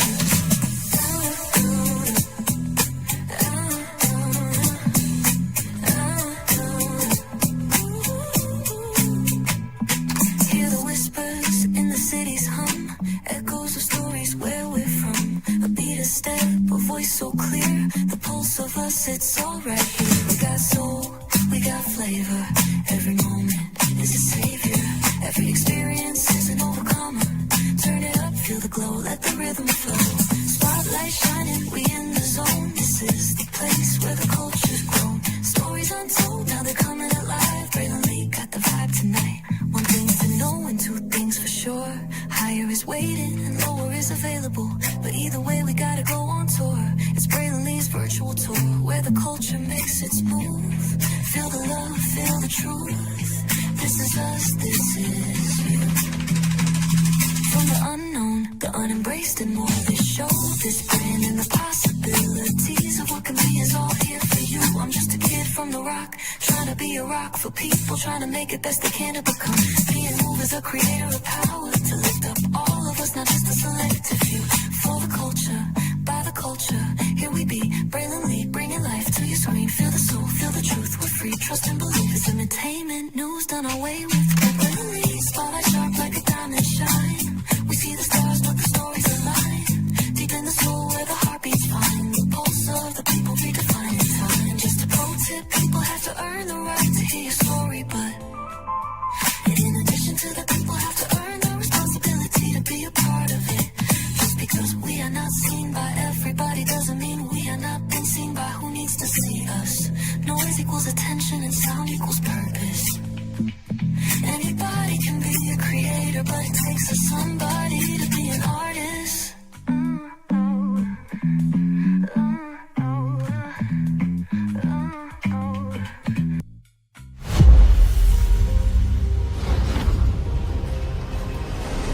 Beyond this gate, find gardens green and epic worlds to fill your dreams.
Good evening. My name is Mark Woodbury. I'm the chairman and CEO of Universal Destinations and Experiences. Well, we're finally here. Tomorrow we begin a new chapter at Universal Orlando Resort as we open Epic Universe. We built this place for you. I want to thank you, our fans, for your love of our stories, characters, and immersive experiences that inspired this incredible place. Epic Universe represents over 8 years of meticulous planning, immense creativity, and innovation, combined with unmatched craftsmanship and operational excellence on the part of thousands of people who have brought to life the stories and characters that live beyond each of Epic's portals. But it represents so much more. Your love of Universal and the deep connections we've shared together here in Orlando over the past 30 years inspired us to dream bigger and to push the boundaries to create something extraordinary for you and for generations of fans and families to come. And tomorrow, as we open Epic Universe, I can't wait for you to experience this place for yourself. Now it's your turn to step inside, to lose yourself, and to share this place with the ones you love most. As we open this park, we hope your world becomes a little more epic. Tomorrow, Epic Universe becomes yours.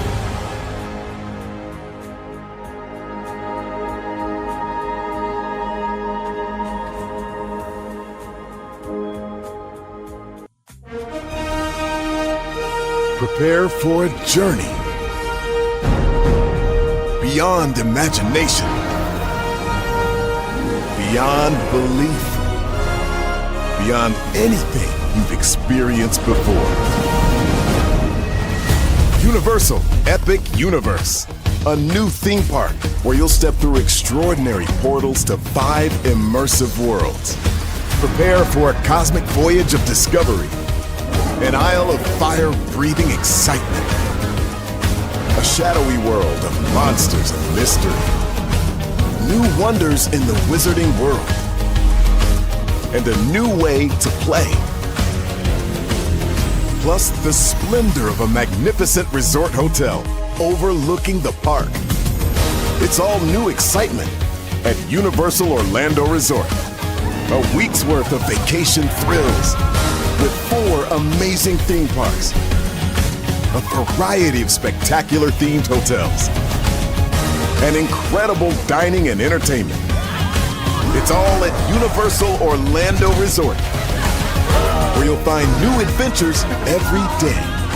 Explore the astonishing worlds of Universal Epic Universe at Universal Orlando Resort.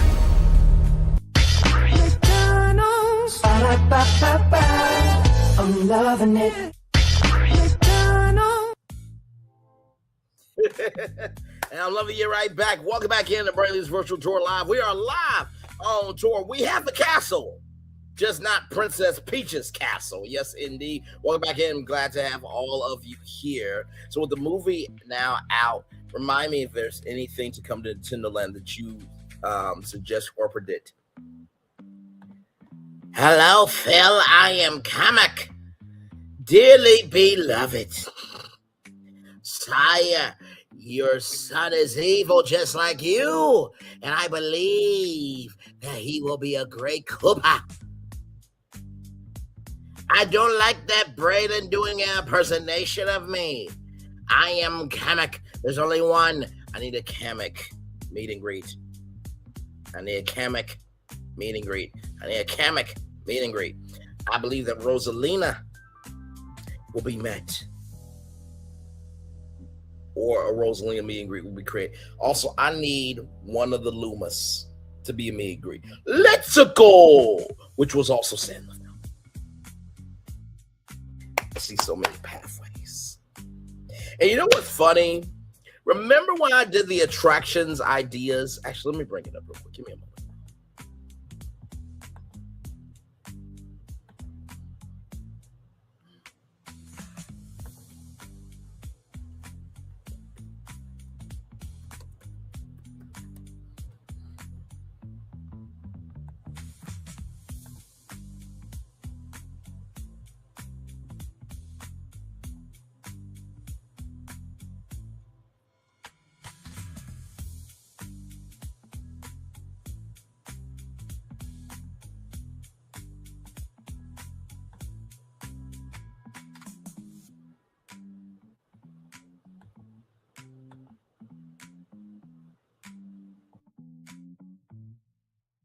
So remember when I did the attractions idea live? Let's watch this.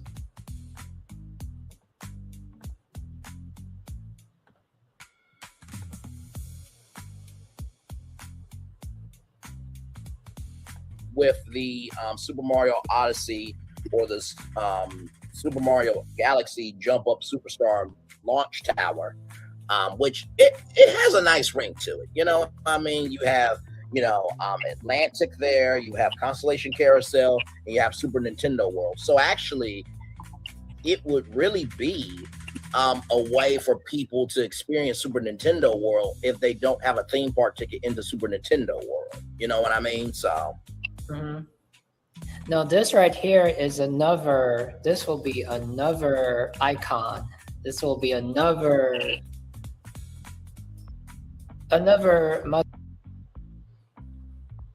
There, that right there is what it will look like.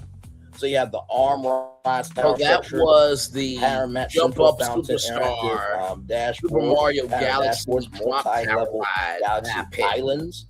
Final match, major fountain burst, floating platform. I think that would be amazing right here. So all of this versus Epic be inside this ride. So here it is: A, VR Ascent the Grand Star Hunt, virtual headsets and seat motion. Current VR views Grand Star on Starship Mario. So you know the home base of Rosalina. You will actually see it in VR.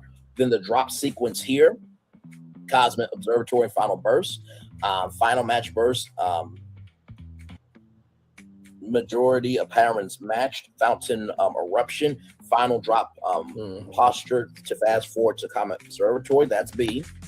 Then C, interactive pattern match dashboards here, right here. 2 retiring multi-passenger cabin dashers. And then right here, D, feasibility program layout. So this is a multi-level asteroid galaxy plaza, geometrical pattern match fountain eruption. So right there, virtual reality ticket station queue path, repurposed queue from virtual concepts.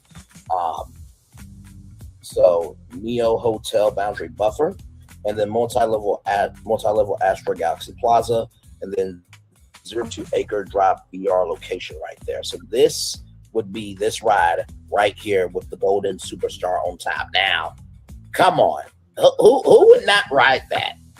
Okay, there will be a 2-hour line just waiting for that. Yes, I know.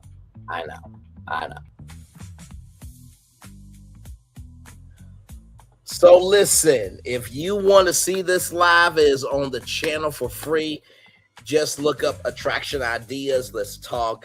The Universal Epic Universe Park Capacity Breakdown Town Hall. I put in 6 rides, including a Celestial Cave, which is half an arcade and half a lounge, or 7 rides, including the Coca-Cola Freestyle Flavor Force ride. So, also, I need a Bowser meet and greet.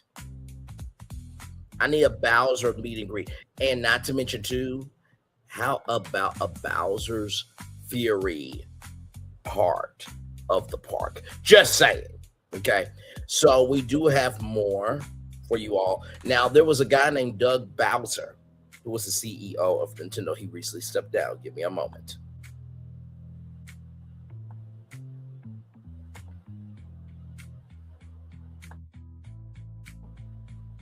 Shout out to GameSpot for this. Watch this. Hello, everyone. I'm Yoshiaki Koizumi from Nintendo.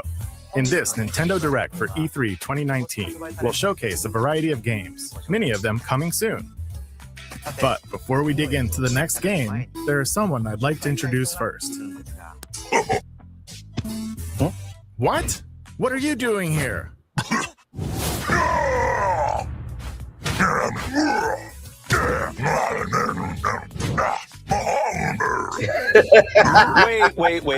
Wait a minute. There's been a bit of a mix-up. You're not the right Bowser. Sorry, but I'm the right Bowser for this presentation.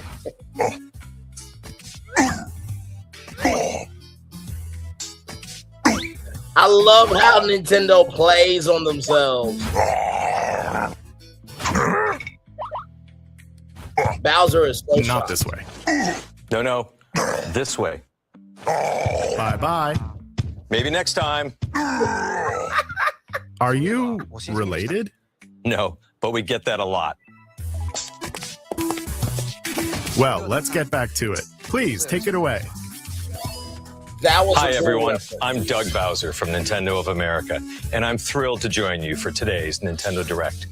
This is our chance to show the world we have games for every type of player on Nintendo Switch. Whether you love action, RPGs, or you're just looking for something new, we've got you covered. Okay, so let's get a look at one of those games by taking a tour of Luigi's Mansion 3.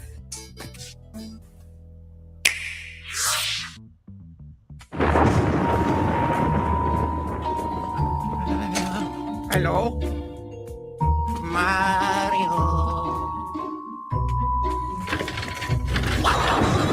Luigi's invited to a gorgeous hotel with Mario, Peach, and the others. Oh, I just thought about this. Could Luigi's Mansion, the hotel he stayed at, be an actual hotel inside Epic Universe?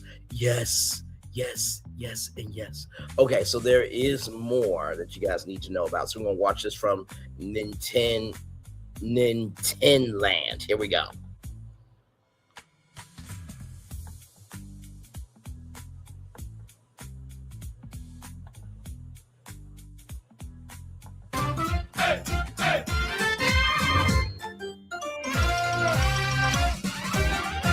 A great YouTube The Super channel. Mario Galaxy movie is officially out, which means it's time to dissect and piece this movie apart, talking about all the Easter eggs, references, small and big things that they showed us within the movie. I will be completely detailing this movie from beginning to end, so of course, spoiler warning, and if you're watching this, you should know that. But if you do not want to see this yet and want to watch the movie first, maybe you're still going to go watch it this weekend, you can just save this video and come back after you watch the film to see if you caught any of the references. But thank you so much. Give me one moment, y'all. I'll be right back. Give me one moment. Give me one moment. Give me one moment.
Hey, everybody. I am BACK. Let's get back to it. So much for tuning in. Before we get started, you guys have been flooding this channel with new subscribers. I cannot thank you enough. We are super close to our goal of 400K. You guys can make that happen relatively soon. So all you gotta do is leave a like and subscribe. Let's see how many people we can get to subscribe from this video, especially if I taught you at least one new thing. You gotta subscribe. But without further ado, let's go into our super deep dive and show you everything that you missed in the Super Mario Galaxy movie. We immediately start off with some incredibly deep cuts from the RPGs. Yeah, it's at the very beginning of the movie where Rosalina's reading to her Lumas in the library. If you notice the bookshelf before she grabs the book to read to the Lumas, there's a lot of references to other games thanks to the emblems on the spine of the books. The book on the far left shows the Dark Prognosticus. This is the book Count Bleck, the villain of Super Paper Mario, uses. Heading downward towards the right, the next book shows 6 crowns, which references Paper Mario's sticker star of all games. There are 6 sticker crowns in that game, and they also power up the 6 bosses that you'll fight. The next book just has a question block at the bottom. Another book down the shelf has a picture of Teepee from Super Paper Mario once again. And there's even a book with a shine sprite referencing Super Mario Sunshine. They even reference the brand new Mario and Luigi brothership with a botanist symbol that can be found in the front of Connie's head, a main character in that game. Now for these last two books, the one on the left has a spade logo. Now this is Nintendo's old logo when they were a playing card company. And the book on the right seems to be a reference to Paper Mario the Origami King, with Olivia, Mario's side partner in that game. Now there's also two books that have power stars on them, the one that she grabs to read, and there's also one 2 books down that's green and has a power star with a circle around it. Now one of these could be referencing the main book from Paper Mario the Thousand Year Door. I'm unsure, but I just thought I'd throw that out there just in case. Something else you'll notice is, of course, this scene plays the storybook theme from the games, which is very emotional, and it's even more impactful here. Some of the things that I noticed in this scene is they talk about the plumbers, which is Mario and Luigi, and they'll even show like a red and a green star acting like they're fighting each other. They'll even have one star dressed as Donkey Kong acting like DK himself. There's even one Luma in this scene that references Kirby. Something else that I found online is there was a pink Luma that kind of replicated Kirby. I can't remember if the Luma actually inhaled anything, but it definitely looked like it had something in its cheeks and it puffed up like Kirby himself. There's even one Luma that states that he's hooked on the brothers, which is a direct reference to the Super Mario Brothers Super Show, a TV show in the late 80s. I actually ended up growing up with, born in 98, thanks to my parents, I guess. But yeah, that was an awesome reference to find. Now this... Hey, guess what? You want to know something? If you don't do the Mario dance, you'll turn to a Goomba. Let's get back to This isn't anything new. They big time referenced this in the first movie with a whole skit replaying that soundtrack from the original TV show. Now we move on to the fight scene with Rosalina and Bowser Jr. There's a scene where you can actually see the middle of the Comet Observatory where you can see the nuclear reactor, and it seems to be fully charged because in the game it's fully charged by having a massive blue aura sphere. So it seems like Rosalina already has all the power stars she needs in this movie. At the bottom of the observatory you can see tons of rainbow road-like paths that connect the islands together. Also, behind Rosalina in some of the scenes, you can see these grassy domes, which looks like they're probably the homes for the Lumas, but they're all themed after the actual observatory, which is the first hub world from Super Mario Galaxy 1. And when Bowser Jr. reveals himself, you can see him and Kamek inside of Megalay, which if you haven't played Mario Galaxy before, he is the final boss of the first world. But if we go back to Kamek for a second, we can see that the mug that he's holding actually has the symbol of Professor Egad from Luigi's Mansion 1. It's very much a shame that he's not in this movie, which he does have even more references later on. Now, when they show Yoshi's backstory to getting to the Mushroom Kingdom, let me tell you, there's a lot here. On the top of one of the taxi cabs, there's a Game & Watch character holding something that almost looks like it's on fire. Yes. I know this one's really blurry, but one little girl's... In the final battle scene, Mr. Game & Watch appears. Yeah, I freaked out in the movie theater. I really did. Let's keep going. Holding a green dinosaur that looks similar to Yoshi. Yoshi's wearing a hat with a big red apple, obviously referencing the Big Apple, the city of New York, but it also kind of looks like a red Yoshi fruit from the games. On the subway, you can see Pauline returning from the first movie on the back of someone's newspaper. Francis the dog and the owner returns from the first movie. At the fruit stand, you can see one guy looking around and licking the pineapples. The first movie had tons of Punch-Out references from the pizza place, but this one does it complete justice and brings it full circle, because Doc Lewis and Little Mac is in the scene where Yoshi's crossing the street. You can see Doc Lewis actually riding his bike in the front and Little Mac following behind him. Now, this does not look like the first or even the modern version of Little Mac here. It looks like they went for his SNES redesign version for some reason, where he's actually tanner and he has blonde hair with bangs. And I can't tell, but it looks like he's wearing sunglasses here, and he definitely doesn't look ripped yet. Maybe this is before the training. That's why he's actually training here. He looks pretty scrawny here. Foreman Spike returns from the first movie in that same pizza shop, and also Yoshi has a Statue of Liberty memorabilia with him. Also, it seems like he has a flagpole very similar to the classic Super Mario Brothers games, but with an American flag on it, and a zipper to his bag. Looks like it's the Super Bell power-up. Donkey Kong makes a brief appearance, messing around in New York, jumping from girder to girder as the helicopters are chasing him. It looks like he never went back home at the end of the first movie. You can also see Yoshi eating a fruit in the corner here, which is probably just an apple, but still it reminds me of him eating his Yoshi fruit. By the end of this montage, Yoshi is covered head to toe in stickers, which reminds me of the Odyssey. Once you go and visit all the kingdoms, you can actually buy tons of stickers to stick to your ship. Now, inside of the museum, there's a weird reference, and I don't really know what it is. It looks like some some type of skeleton enemy from Yoshi's Island or Yoshi's Story, but the closest thing I could probably match this with is the Blarg lava enemy from Super Mario World. Actually, coming back to this, thanks to Ruben Nintendo on Twitter, he pointed out that this could very well be a skeleton Goonie from Yoshi's Island. You can kind of see where it looks like a shell at the bottom with spikes might actually be a wing with feathers. In the chair they try to slam Rosalina in, you can see one of the control panels is actually looking like a DS with the top screen and bottom buttons. It then goes to Mario and Luigi opening up their dresser, and at the bottom you can see a plunger, a Mario Maker helmet, and also a Captain Toad pickaxe. Also behind Luigi's outfit, you can see what seems to be a yellow cape from Super Mario World. You can find Mario's button-up Shine Sprite outfit from Super Mario Sunshine. And you can see what seems to be a NES controller poking out from the bottom left.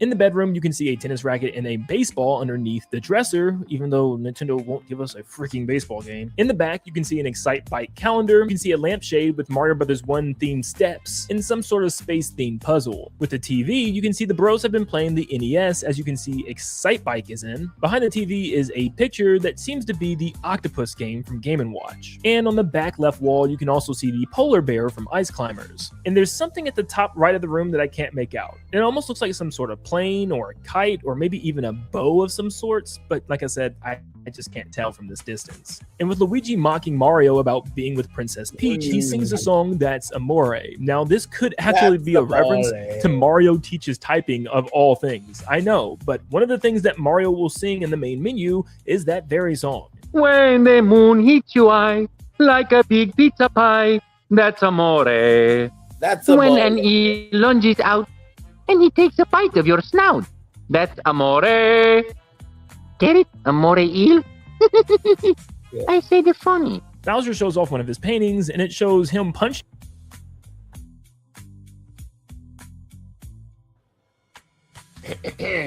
Nice computer you have here. Can I have it? Mario's going to fly for you.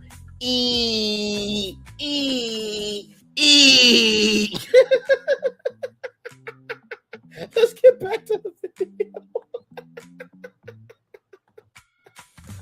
Punching Mario, holding Princess Peach, stepping on a Goomba, and Rosalina and Luigi are holding his legs, and Luigi's even kissing his leg. Next up, they show us a world map of the Mario Brothers going around and helping out people in the Mushroom Kingdom. This overworld map is a direct reference to Super Mario World. It even has the blinking circle for the level they need to enter, and once they complete it, it turns into a red Mario flag, just like the game. When they fight the Hammer Bros, they fight Mario and Luigi in the same formation as the games, with 2 rows of bricks, one on the top one and one on the bottom. When coming to help the Toad that dropped his ice cream, Luigi will actually do a spin jump onto the screen, just like in New Super Mario Bros. And Super Mario World. Luigi will then give Mario an Ice Flower power-up, which then he turns Luigi into a block of ice, just like you can in New Super Mario Bros. Wii. In the next scene, Luigi gets a frog suit from Super Mario Bros. 3. When he dives in the water, you can see bloopers, Cheep Cheep, and even urchins from New Super Mario Bros. In one area, we can see tons of rotating blocks from Super Mario World, you can see trees filled with Yoshi fruits, and you can see a Wiggler.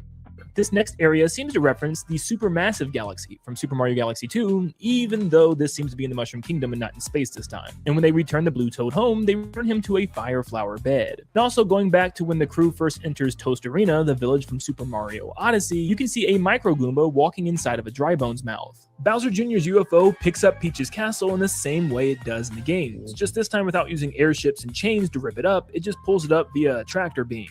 Also, the Star Festival actually is what starts the Super Mario Galaxy game in the first place, so that stays pretty consistent as well, even with Peach towards the top of the castle. Bowser Jr. enters riding his clown car from the games, and going back to where he captures Rosalina, he paints a piranha plant completely made out of paint, which is kind of reminiscent of Super Mario Sunshine's polluted piranha plants that he created in that game. When Bowser Jr. enters the castle, there's a chest on the left side of the screen, which looks like the ones from Mario Bros. 3. In the back of the fight scene, we can see Princess Peach's bed. We've actually only seen this in 2 different instances, one in Super Mario RPG, but it seems to match the one in Paper Mario 64 the most. Now, during the scene where Mario's protecting himself with a book from the axe attack of Bowser Jr., you can see there's a Theet-themed birthday cake. The Theets are little characters from Princess Peach Showtime of all games that's referenced here, and this is actually a cake that you can bake in one of the mini-games. On one of the back walls, you can see a portrait that has Toadette and some other Toad sitting by a tree. On the back table, we can see 2 trophies from Mario Kart 8. The first one is the Mushroom Cup, and right beside it, you can see the Star Cup trophy.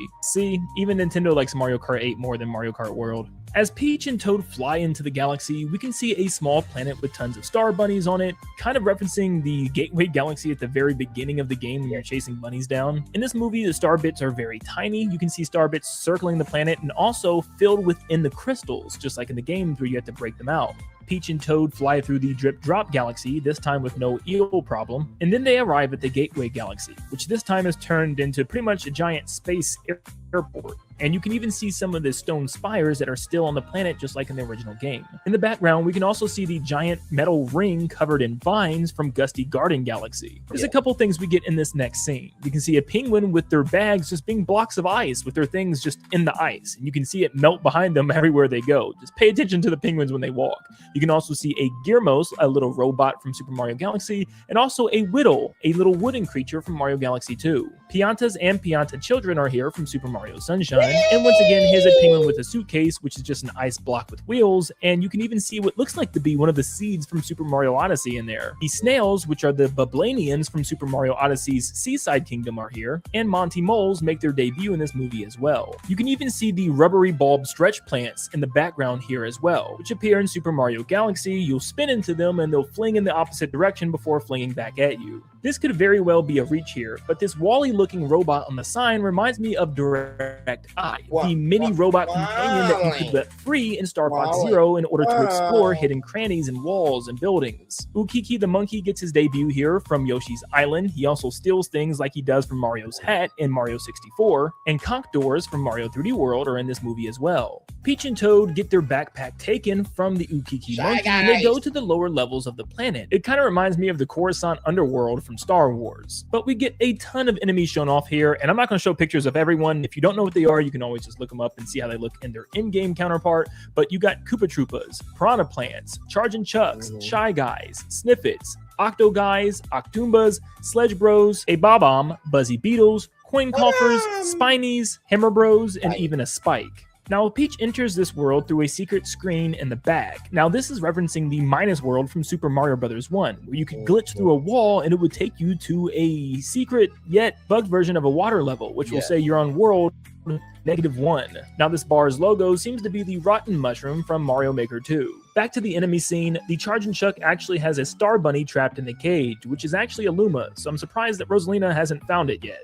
Underneath one of the tables, you can see a cannon box from Super Mario 3D World. In the background, you can see a Phantom Mask from Mario Bros. 2. And you can also see a Spike hosting a game of 3-cup memory, and he's actually licking up the ball in one of the cups, being a cheater. And there's tons of more hologram references and sign references outside when you look at the city. You have a Nintendo 64 logo hologram above one of the buildings. You have a creepy dice block from Mario Party Star Rush, and also a coin bag. You have a picture of Spewart, a Brutal from Super Mario Odyssey. We then have a sign of what looks like the Boo Bell from Mario Party 2. You have multiple signs showing King Boo and the specific version from the Luigi's Mansion games. There's a projection of an item box from Mario Kart at the top of one of the buildings. There's a projection of the Koopaling Roy and its Roy Smooth Sounds logo from Mario Kart 8. And finally, there's a couple of signs with potion beakers on them from Mario Bros. 2. And we have a short clip of Bowser Jr. controlling the UFO. You can see a punching bag to the far right and his own little milkshake with his little Bowser-themed cup. Next up, Peach and Toad enter a giant coin block for the casino. This could be a direct reference to Super Mario Sunshine. There is a casino at Serena Beach. Also, did you notice the doorway is Petey Piranha? You can also see another Mario Galaxy enemy, the Goom Beetle, here. Some of the blocks have icons on them like a Super Leaf, a Double Cherry from Mario 3D World, and even a penguin suit from New Super Mario Bros. Wii.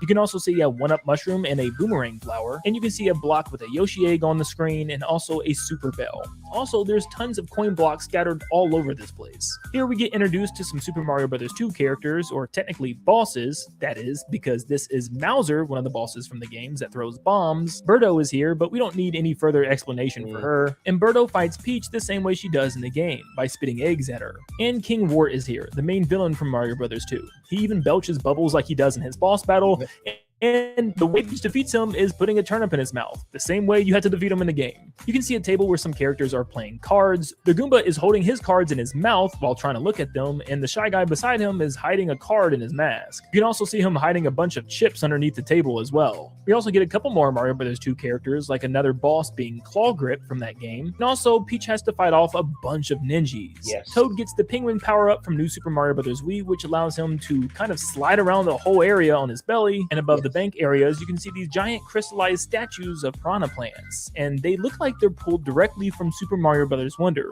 In some of the dance levels, you will have these giant piranha plants hang from the ceiling and shine light out of the holes, which also are just filled with ninjas, so it makes sense. Also, the way the casino works is you can walk on any wall in this one giant cube, and there's some rooms that are just like this in Super Mario Galaxy where you can do the same thing. Also, the entire time in the casino, it plays the instrumental version of Jump Up Superstar from Super Mario Odyssey. Bowser's airships from Super Mario Galaxy's intro and some of the stages as well makes a return, and throughout this scene it plays the airship theme, and you'll also hear various Bowser Jr. themes played as well. For instance, his theme from Super Mario Galaxy will play. Next up, we go to the Honey Hive Galaxy from Super Mario Galaxy, and it looks pretty identical. Instead of having a giant hole in the wall where you meet the Honey Queen, it's now a giant doorway. The honeybee guards return from the first game, which means we also have the Honey Queen here. And you can also see in the background, she has the same symbol as she does in Mario Kart 7 on the tapestry coming from the walls. We also have the Mandibugs here, which seem to be slaves to the bees, and almost like they're horses. It seems like Great Bugaboom and the Mandibugs have already lost the war with the bees. The Honey Queen also calls them ugly bugs, maybe referring to the fact that they were villains of the bees just like in the game. Next up, we're in Bowser Jr.'s bedroom, and we have Bowser and Bowser Jr. hanging out with each other. In the background, you can see tons of different things, from plushies to toys that all reference different things. There's a Boo lamp with a blue shell plushie and what looks like a Thwomp plushie beside it. The other side of the room has a drum set for Jr., some type of spiked chest, a Piranha Plant lamp, and a Dry Bones plushie that seems to be inside of some type of rocking chair toy version of an airship. Also, Bowser brings down an egg-shaped planet from Good Egg Galaxy. Bowser Jr.'s pillowcase is filled with enemies like Thwomps, Spinies, Grolls, and even Fuzzies. His bed is filled with even more plushies, like a Chain Chomp and a Spiny. To the right, he has a Bull Rush plushie with a pirate hat. This is an enemy from Super Mario Bros. Wonder. And to the left are two Mario Galaxy enemies, King Caliente from Super Mario Galaxy 1, and Gobblegut from Super Mario Galaxy 2. And yes, Gobblegut even has a giant red boil on him like he does in the game. I really wish I could get my hand on a plushie like this in real life. Back at the Gateway Galaxy, we have Olimar's ship, the SS Dolphin, but it's a tiny one, and it's filled with Pikmin for some reason instead of them being in their onion.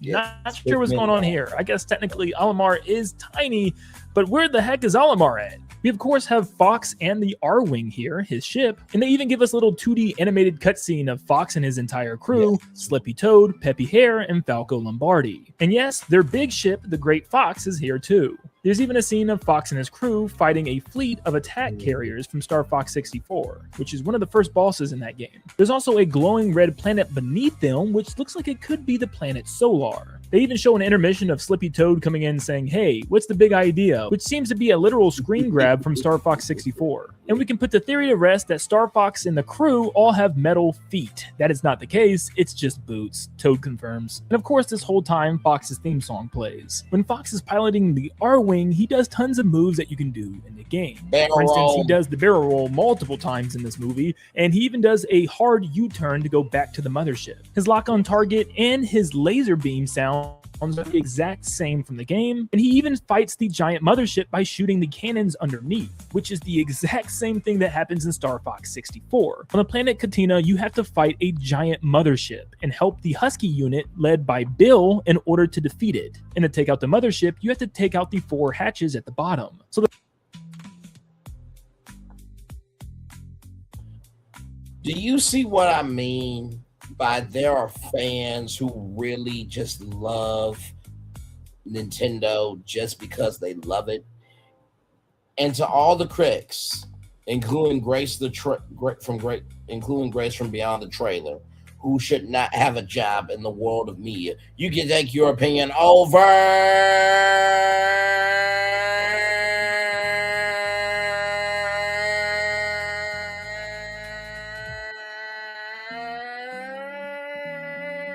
There, where no one cares. And that's the thing too, like Illumination and Nintendo, they know what they're doing. And I feel like as long as they stick to the lore and they give as long as they understand the assignment and they execute the sincere care in the assignment, they will always win. Right? Just because you didn't have a childhood, just because you weren't born to be important, just because nobody loved you does not mean you get to be mean to people who actually love the movie. Let's keep going.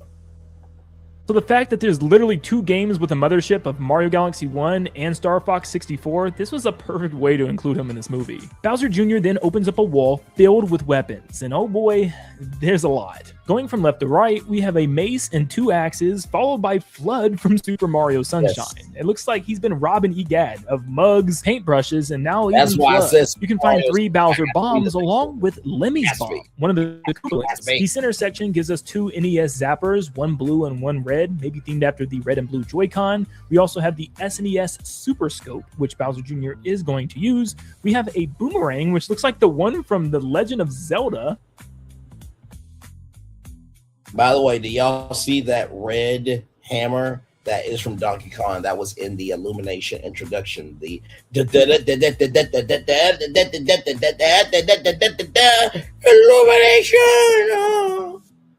Let's keep going.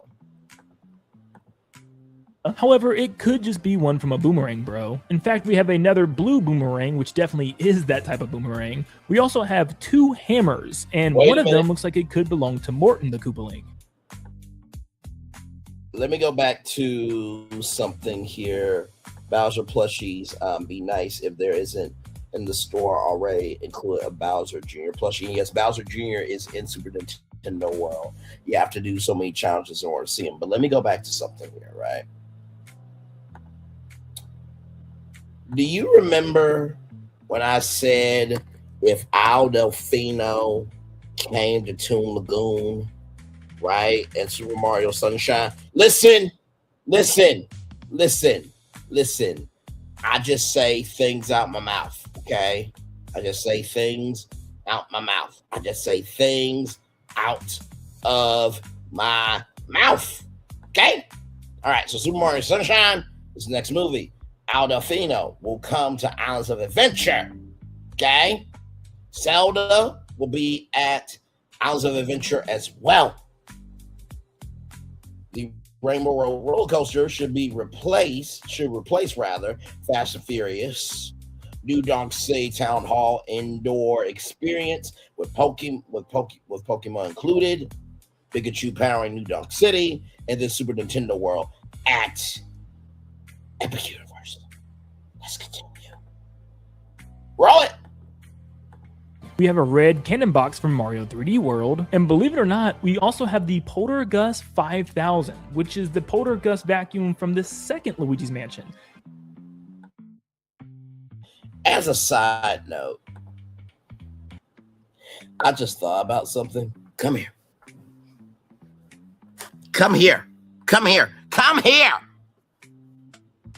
You know that Toon Lagoon Theater? How about a Nintendo stunt show with some of the items from the games? Can you imagine a blue shell flying through the air and landing on a stunt performer? A Nintendo stunt show. A Nintendo stunt show at the Toon Lagoon Theater.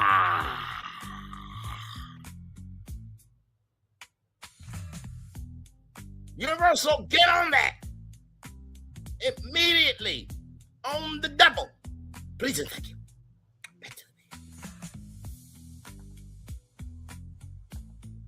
Yeah, Dark Moon's getting referenced. It even has the vacuum attachment with the flashlight one and some other attachment at the top. I don't know if that's just for the vacuum as well, which it probably is. It even has a little trigger in order to work the light or the vacuum, so that's probably all it is, unless we're getting some type of new laser gun attachment in the future Luigi's Mansion. Bowser Jr. goes with the Bullet Bill launcher, which is yet again another weapon that the Koopaling boy would use. And then they decide to drop some crazy new lore on us, that Princess Peach and Rosalina are sisters.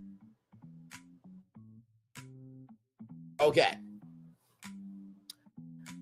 Universal, I just want you to know, if you do a Bullet Bill launcher, you're going to have to figure out technology where it won't delete anybody, because a Bullet Bill, once it's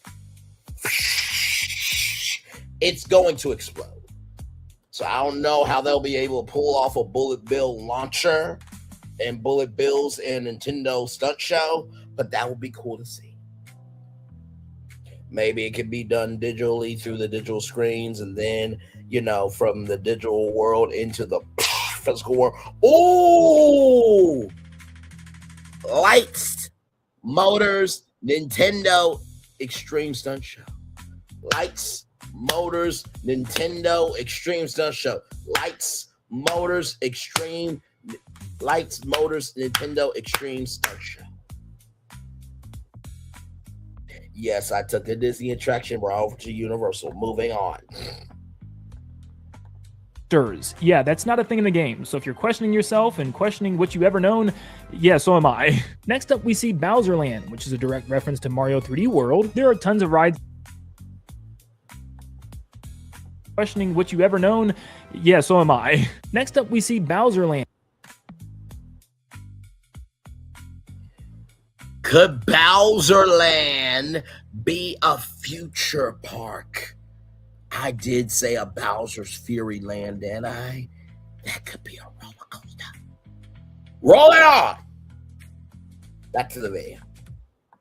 Land, which is a direct reference to Mario 3D World. There are tons of rides here, but it's impossible just to go off of some footage I got from the movie. For instance, there's a Thwomp Drop Tower. There's also some Luigi's Mansion themed ride with King Boo at the top, and a Piranha Plant Creeper coming out of the side of the wall. There's even a Growl themed Ferris wheel. What's funny is there's the other variant of King Boo, the non-Luigi's Mansion one, on another ride, which looks like it's a Ferris wheel of Boos. This would be a reference to Big Boo's Hunt from Mario 64. Now we are at the third act and final part of the movie. We have the Comet Observatory flying towards Bowser Jr.'s planet, which is the same ending as Mario Galaxy 1 as him flying towards the center of the universe in order to save Peach. It even plays the same song from the Galaxy Reactor, the final stage of the game. Mario, Luigi, Yoshi, and Peach all jump into a launch star, it makes the same sound effect, and they even fly with little blue trails behind them. I don't have a picture.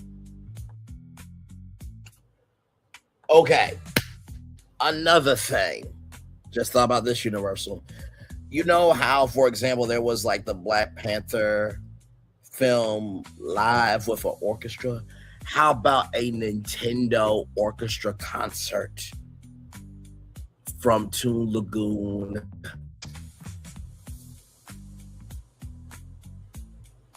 Nintendo music to orchestra music and scenes from the games. Listen, they've been very successful with tours, with different films and orchestras across the country. To have that at Universal Orlando Resort, even Disney doesn't have an orchestra show. As big as Disney music is, they do not have that. Back to the video.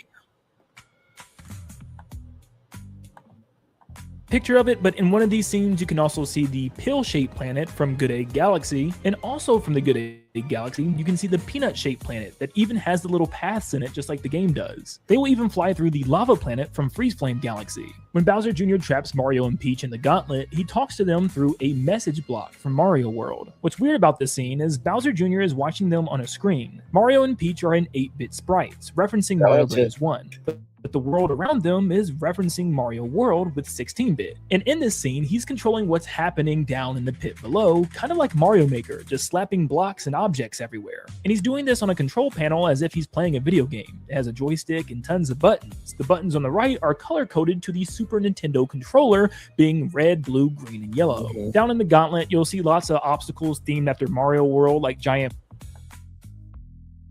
Now, here's another reference for you. Do you remember the first movie of Does This Work? Yes, you just have to blow into it. Does this work? Yes, you just have to blow into it. Yes, does this work? Yes, you just have to blow into it. Nintendo 64 reference for the first film. And the NES Nintendo Entertainment System in this game.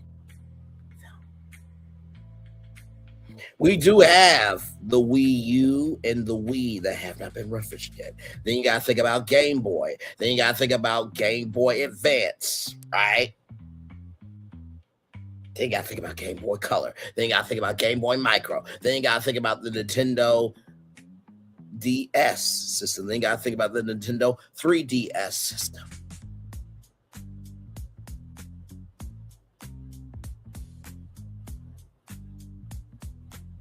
Hi, how are you? Hi, how are you? Hi, how are you? This is the Nintendo Cinematic Universe. As the fireworks are going off behind us here, ladies and gentlemen, live. Let's get back to the video. Giant blade saws or spikes, but in one of the scenes, the camera pans out and puts it into 2D. At the end of the scene, an army of Bob-ombs will come approaching, and it will actually play the Bob-omb Battlefield theme from Mario 64. And after Mario and Peach dodge all the... By the way, in my Toon Lagoon live, I did say Bomba Bombs could come to Toon Lagoon where you can meet King Bomba Bomb and other Bomba Bombs, because you know there's the bad Bomba Bombs that are black, and then there are I think the good Bomba Bombs. One is pink. Good Bomba Bombs.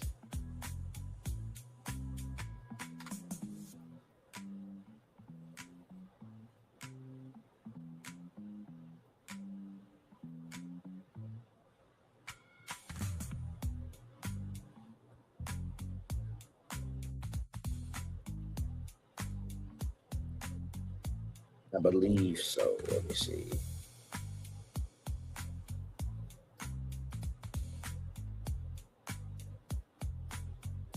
Yes, so there is the pink Bomb Bombs, and then I think there is blue Bomb Bombs. Let's see.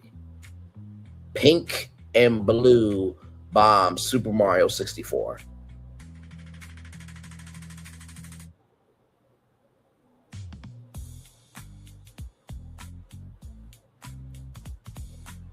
Yes, I think the pink ones are the good ones. Pink Bomba Bombs.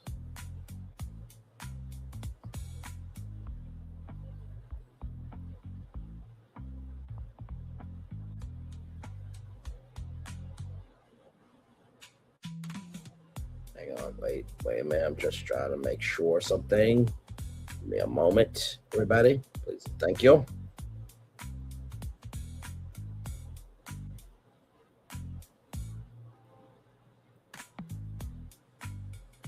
So yes, the pink. Okay, so red Bomba Bombs and pink Bomba Bombs. You can meet those at Toon Lagoon. Abracadabra. Are these your 3 wishes? Phil, you know I don't follow rules, correct? You know I don't follow rules, correct? You know I don't follow rules, correct, rather?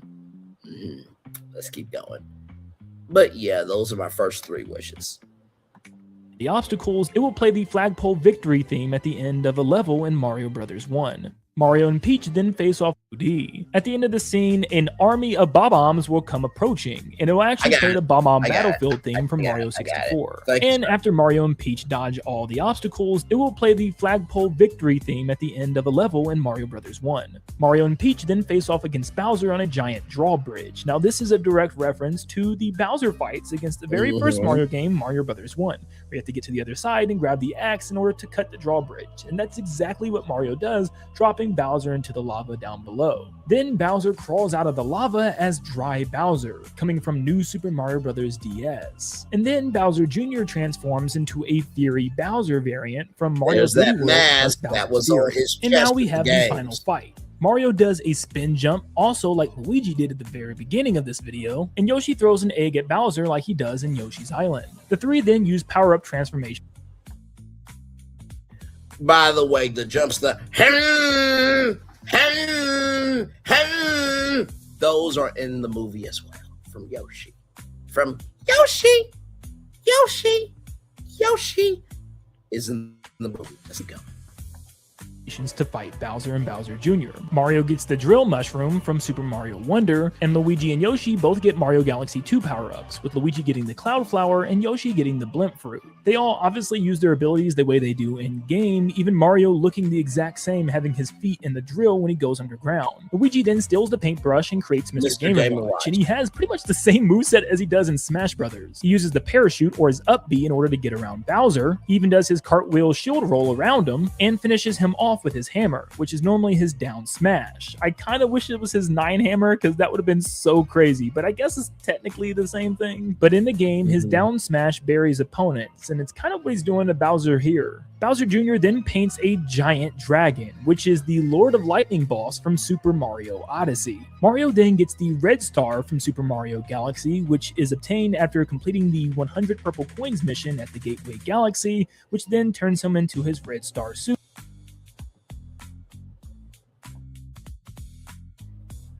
Nintendo, are y'all trying to create a Nintendo version of Phantasmic? A Nintendo version of Phantasmic? A Nintendo version of Phantasmic? A Nintendo version of Phantasmic?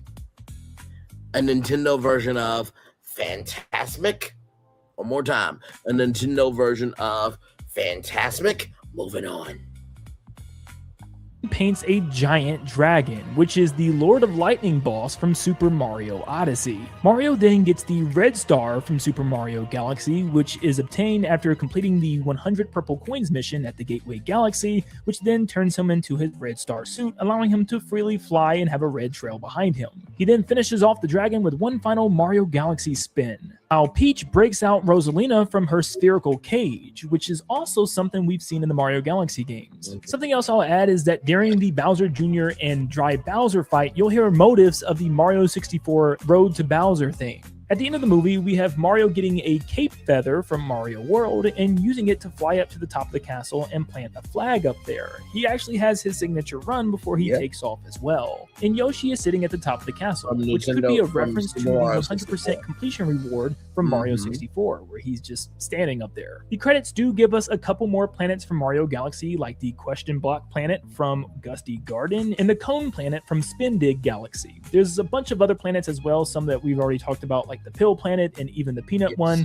but yeah, we've already talked about those. The end shows a Luma with Donkey Kong's tie once again, and a white Luma with Mario's hat, referencing the one that's actually joined with him in Mario Galaxy 1. They could have already shown this in the main movie, but maybe I missed it, but it's here in the credit scene, nevertheless. And then we have the two post-credit scenes. The first one just shows Bowser Jr. and Dry Bowser locked up in a maximum security prison somewhere on some distant planet, I'm guessing, that Star Fox helped to bring them, and Luma Lee is just there verbally torturing them the entire time. I guess through the course of this movie, Luma Lee became a prison guard. Also on the Luma Lee's belt, and even a Toad guard they showed with Star Fox earlier, they have a grand star symbol on the belt buckle. And finally, the second and final post-credit scene Luigi's shows us a girlfriend! Princess Daisy. And of course, it's Princess Daisy. Not much else to talk about there. Now, there's tons of musical references within the movie itself. I'm not going to talk about those right now. That might be for a separate video because it'd be impossible for me to try to remember them all. But I only have a couple more things that were brought to my attention. Rob malfunctions multiple times in the movie. Apparently, the toy version in real life also did the same thing, having lots of malfunctions. Bowser actually kisses Mario in this movie. No, I'm not joking. And this is probably a direct reference to Mario RPG, where yes, he actually kisses Mario in that game. So does Booster, but Booster's not in here. Also, Samus's gunship is in this movie. It looks like for a brief second. I've heard a lot of people talking about this. This is a photo I found online, and a lot of people have been bringing this up. I didn't notice it. I'm definitely going to have to pay attention the next time I watch. I really hope this is real, but I really didn't catch this during the movie. Also, the location where Fox is fighting the giant mothership was supposed to be the Space Junk Galaxy. even though it didn't really feel like that. I know Space Junk Galaxy is literally just a bunch of junk in space, which is pretty much what they showed, I guess, just a bunch of meteorites and rocks, but that was it, and it didn't really feel like that galaxy. If anything, it just felt like a stage from Star Fox 64. Well, that is everything that I could find and dissect from the Super Mario Galaxy movie. Goodness gracious, this took me a very long time, and it took me a lot of pictures to pull from, because obviously post video probably wouldn't be the smartest thing to do right now. So yeah, pulling pictures from all those videos definitely takes a while. So if you enjoyed this video and learned something new, please make sure you leave a like and subscribe to stay up to date on all things Super Mario Galaxy movie and Nintendo in general. Like I said, we are trying to reach our goal of 400,000 subscribers, and you can make that happen today. But thank you so much. If you found anything that I may have missed, comment them down below. And thank you for tuning in, and I hope you all have a blessed day. See you guys. Well done. Well done. Well done. Well done. Well done. And because he did such a good job, I'm going to drink one more Turkey Hill Hard Iced Tea. Peach. For peaches! Peaches! Yes! Yes! Yes! Peaches.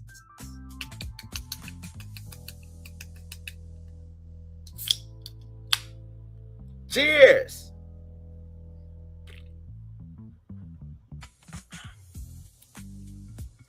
Now I'm gonna turn off my camera.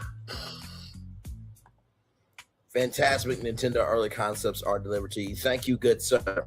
Did I cover everything, everybody? Yes, indeed. How nice to end this stream. Did I cover everything with the movie? We have a castle. We have fireworks. We have Turkey Hill Hard Iced Tea. We reviewed a whole movie that made $300 million at the box office in the United States and $600 million overseas. I don't know what else you want from me.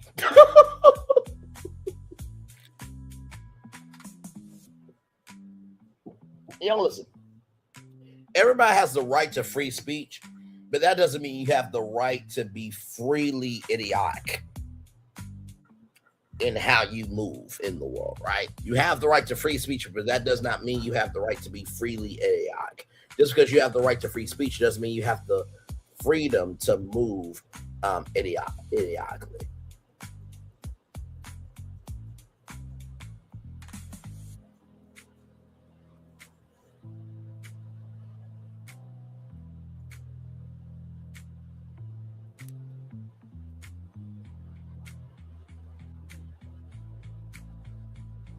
So yes, indeed, there, man.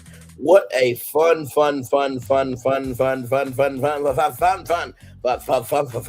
night. Yes, indeed, everybody. So I think there's only one way to do this ending here. So I'm going to give it to you. Then when we come back, we'll wrap things up. We are live on tour. Like, comment, share, subscribe. We'll be back right after this. Roll it. Prepare for a journey beyond imagination, beyond belief, beyond anything you've experienced before. Universal Epic Universe, a new theme park where you'll step through extraordinary portals to 5 immersive worlds. Prepare for a cosmic voyage of discovery. An isle of fire-breathing excitement. A shadowy world of monsters and mystery. New wonders in the wizarding world. And a new way to play. Plus the splendor of a magnificent resort hotel overlooking the park. It's all new excitement at Universal Orlando Resort. A week's worth of vacation thrills.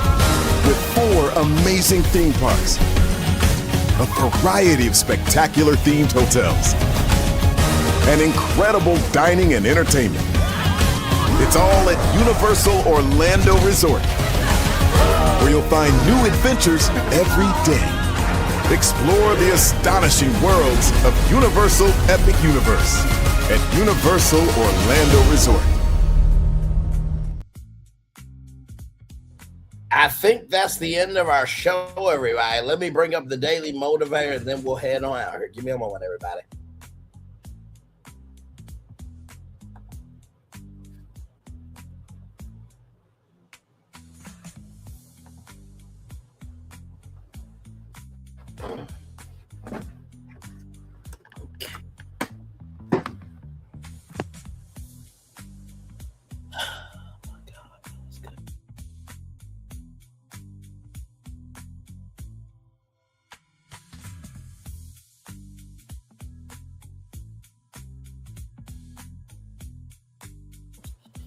If you think you can, you can. If you think you can't, you're right, Henry Ford. If you think you can, you can. If you think you can't, you're right, Henry Ford. If you think you can, you can. If you think you can't, you're right, Henry Ford. Let's get to the Daily Motivator for Saturday, April 11th, 2026. Here we go, everybody.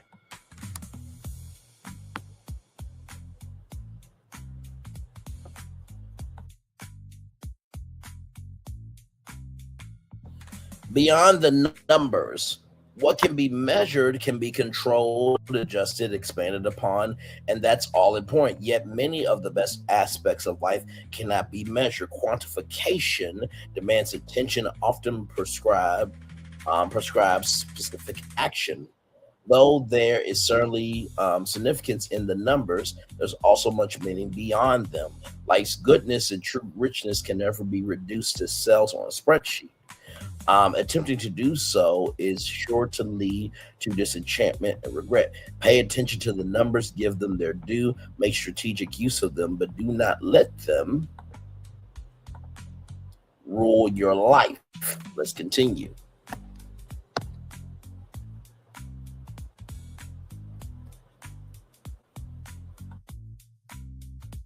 The vessel of reason, logic, measurement, and calculation will take you far, but only so far. For the journey to have meaning, there must be someone for genuine heart riding in that vessel. Beyond the numbers, there exists love, mystery, wonder, transcendence, and the irrational, irreplaceable experience of being you. Take care not to become so obsessed with those numbers that you miss out on everything else, Ralph Molson. You know, I think that sums up the Super Mario Galaxy movie, right? The numbers from the critics are not the numbers from the audience. At the beginning, middle, and end of the day, the audience loved it. Now, does that mean the critics don't matter? Not necessarily. But should you let other people ruin your joy? No, you shouldn't. So that's the first thing I will tell you. The numbers, while they do not lie, that doesn't mean that the numbers are valid. That doesn't mean the numbers validate your experience. Just because the numbers don't lie doesn't mean it should invalidate your experience. Just because the numbers don't lie doesn't mean it should invalidate your experience. That's the first thing I'll tell you. The second thing I want to tell you is life's goodness and true richness can never be reduced to cells on a spreadsheet. Every tour that we have done, right, cannot be reduced by the numbers, but it can be quantified by the quality. Like I said, tonight, we reviewed Turkey Hill Hard Iced Tea. Let me tell you, Turkey Hill and Scarlet Beverage Company, you did your good one. And sometimes the biggest hits are the ones that haven't been discovered yet. But that's because it takes the right people to be the correct messenger to deliver the message to the audience, right? So that's the second thing I'll tell you. And finally, the third thing, right?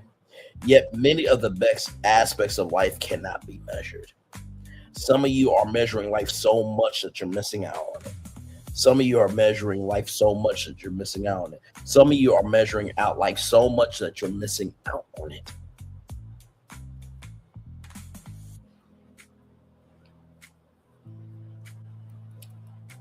Believe me,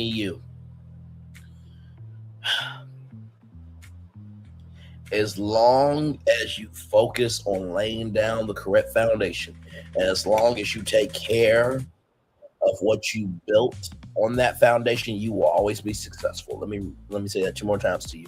As long as you lay down a good foundation, like this Turkey Hill Hard Iced Tea line, and then you care about what you have built on that foundation, and you take care of what's in the building on that foundation, you will always be successful. As long as you care about the foundation of what you made, and you care about what you put on that foundation and what's in that building that you put on that foundation, you will always be successful. So, with that being said, everybody, from this BEA beautiful castle, that is our show, everybody. Yes, indeed, as the fireworks are going off there, it's time for the best outro on YouTube. Know what you do and do what you know. Never say you want more special, because you are always born a blessing and trust. You may not be where you want to be, but by the end of it, you'll be where you need to be. Do what you've been chosen to do. Why? It's one thing to call yourself, it's another thing to be chosen. One love, much love, all love. I have spent time with you. You have spent time with me. Hopefully, by spending time together, we'll rise up to be great together. And always remember, where you're in radio, television, YouTube, living your best life, or you're on the verge of being the first to discover something great before the rest of the world gets to discover it. And you can be an advocate for letting people know that, hey, just because you don't like it doesn't mean it doesn't have value. Make sure the replay is not just for you watch it, not just for you listen to it, but if you want to experience it again. I love you. I value. I embrace you all. Always remember, receive love, you gotta give it. Receive love, you gotta give it. Receive love, you gotta give it. Wherever obstacles you've overcome, wherever success you have achieved upon this particular day, I'm extremely proud of you, but no one else is proud of you. Be proud of your damn self. And finally, y'all,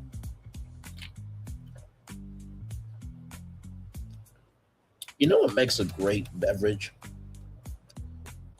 It's the same ingredients that make a same. It's the same ingredients rather that make a great movie.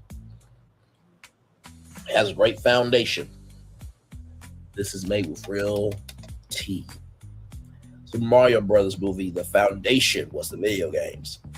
You know what gives the movie its flavor? The fans. You know what gives this its flavor?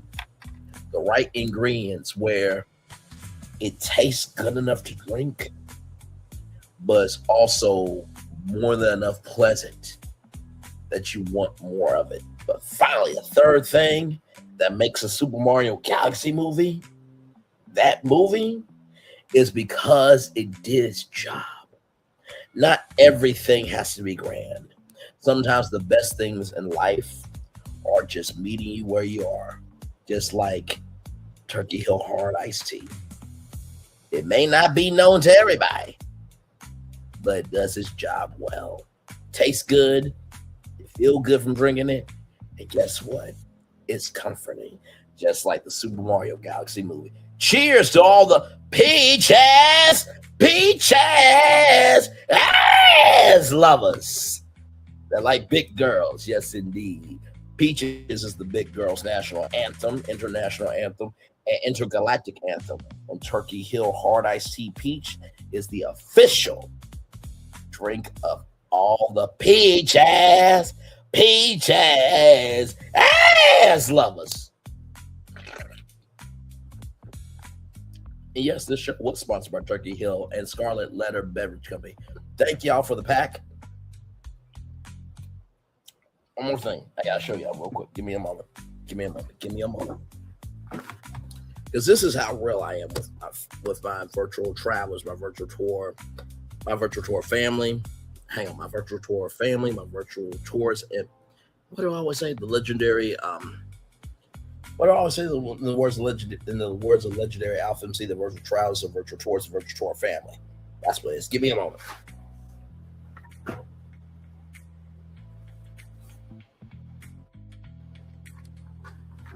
I don't have to do this, but I'm that transparent. From Scarlet Letter Beverage Company. Right there. Right here. Hi, Braylon. Please enjoy our Turkey Hill Hard Iced Tea, Lemon, Raspberry, and Peach. We look forward to hearing your feedback. Thank you, Scarlet Letter team. Scarlet Letter Beverage Company, 10 out of 10 10 out of 10. 10 out of 10. I can't wait to see what else is to come. Just like I can't wait to see what else is coming from Illumination. One love, much love, all love, everybody. Commercial break rather. And fireworks to come for the day that was, for the day that's come, for the blessings are on the way for you, me, and all of us. As a society, as a people, as culture. I feel the love. And I send it right back to you. Good night, everybody. Love y'all. Bye. Turkey Hill Hard Iced Tea. Get you some. Get you some. Get you some.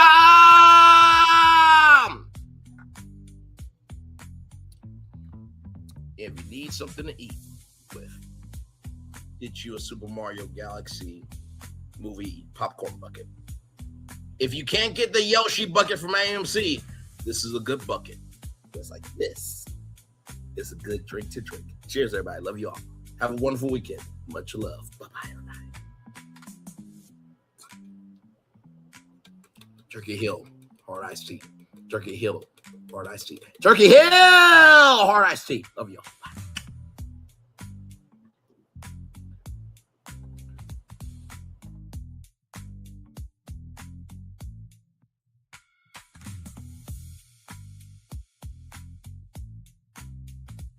I thought I should tell you they've been talking about you.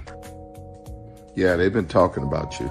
They've been talking about the fact that they've done everything they could to stop you and everything they could to block you, but you still win. They've been talking about the fact that they have undermined your success and they have tried to sabotage your seasons, but you keep winning. They've been talking about the fact that even though they don't like each other, they get together to try to kill you, but you keep winning. They've been talking about the fact that you were voted least likely to succeed, but like cream, you keep rising to the top.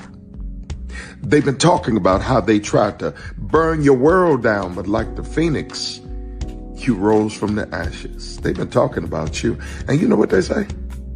Oh, she's just lucky. He's just lucky. But no, you ain't lucky. You're anointed. You got something on you. You got favor on you. You got power on you. You were born to win. Now they can call it luck, but it's grace. They can call it luck, but it's favor. But whatever they call it, it doesn't matter, because you know what God calls you? Do you know what God calls you? A winner. I thought I should tell you they've been talking about you. Yeah, they've been talking about you. They've been talking about the fact that they've done everything they could to stop you and everything they could to block you, but you still win. They've been talking about the fact that they have undermined your success and they have tried to sabotage your seasons, but you keep winning. They've been talking about the fact that even though they don't like each other, they get together to try to kill you, but you keep winning. They've been talking about the fact that you were voted least likely to succeed, but like cream, you keep rising to the top. They've been talking about how they tried to burn your world down, but like the phoenix, you rose from the ashes. They've been talking about you. And you know what they say? Oh, she's just lucky. He's just lucky. But no, you ain't lucky. You're anointed. You got something on you. You got favor on you. You got power on you. You were born to win. Now they can call it luck, but it's grace. They can call it luck, but it's favor. But whatever they call it, it doesn't matter, because you know what God calls you? Do you know what God calls you? A winner. I thought I should tell you.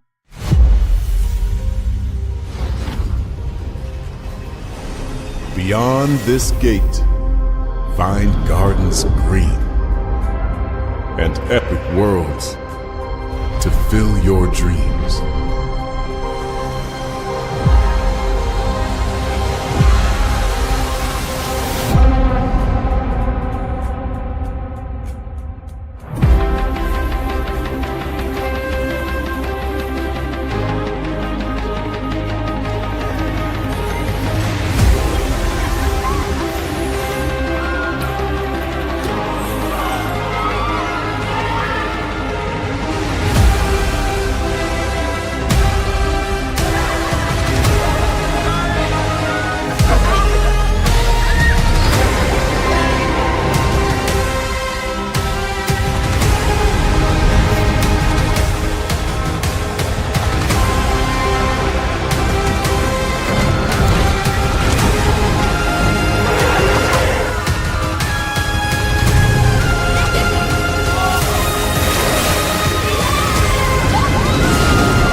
Good evening. My name is Mark Woodbury. I'm the chairman and CEO of Universal Destinations and Experiences. Well, we're finally here. Tomorrow we begin a new chapter at Universal Orlando Resort as we open Epic Universe. We built this place for you. I want to thank you, our fans, for your love of our stories, characters, and immersive experiences that inspired this incredible place. Epic Universe represents over 8 years of meticulous planning, immense creativity, and innovation, combined with unmatched craftsmanship and operational excellence on the part of thousands of people who have brought to life the stories and characters that live beyond each of Epic's portals. But it represents so much more. Your love of Universal and the deep connections we've shared together here in Orlando over the past 30 years inspired us to dream bigger and to push the boundaries to create something extraordinary for you and for generations of fans and families to come. And tomorrow, as we open Epic Universe, I can't wait for you to experience this place for yourself. Now it's your turn to step inside, to lose yourself, and to share this place with the ones you love most. As we open this park, we hope your world becomes a little more epic. Tomorrow, Epic Universe becomes yours.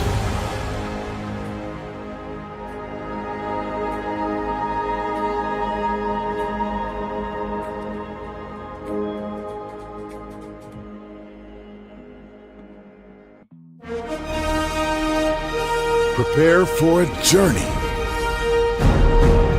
beyond imagination, beyond belief, beyond anything you've experienced before. Universal Epic Universe, a new theme park where you'll step through extraordinary portals to 5 immersive worlds. Prepare for a cosmic voyage of discovery, an isle of fire-breathing excitement, a shadowy world of monsters and mystery, new wonders in the wizarding world, and a new way to play. Plus the splendor of a magnificent resort hotel overlooking the park. It's all new excitement at Universal Orlando Resort. A week's worth of vacation thrills with 4 amazing theme parks, a variety of spectacular themed hotels, and incredible dining and entertainment. It's all at Universal Orlando Resort, where you'll find new adventures every day. Explore the astonishing worlds of Universal Epic Universe at Universal Orlando Resort. Because here's the thing, a good streamer can find other content. Because here's the thing, a good streamer can find other content. Because here's the thing, a good streamer can find other content.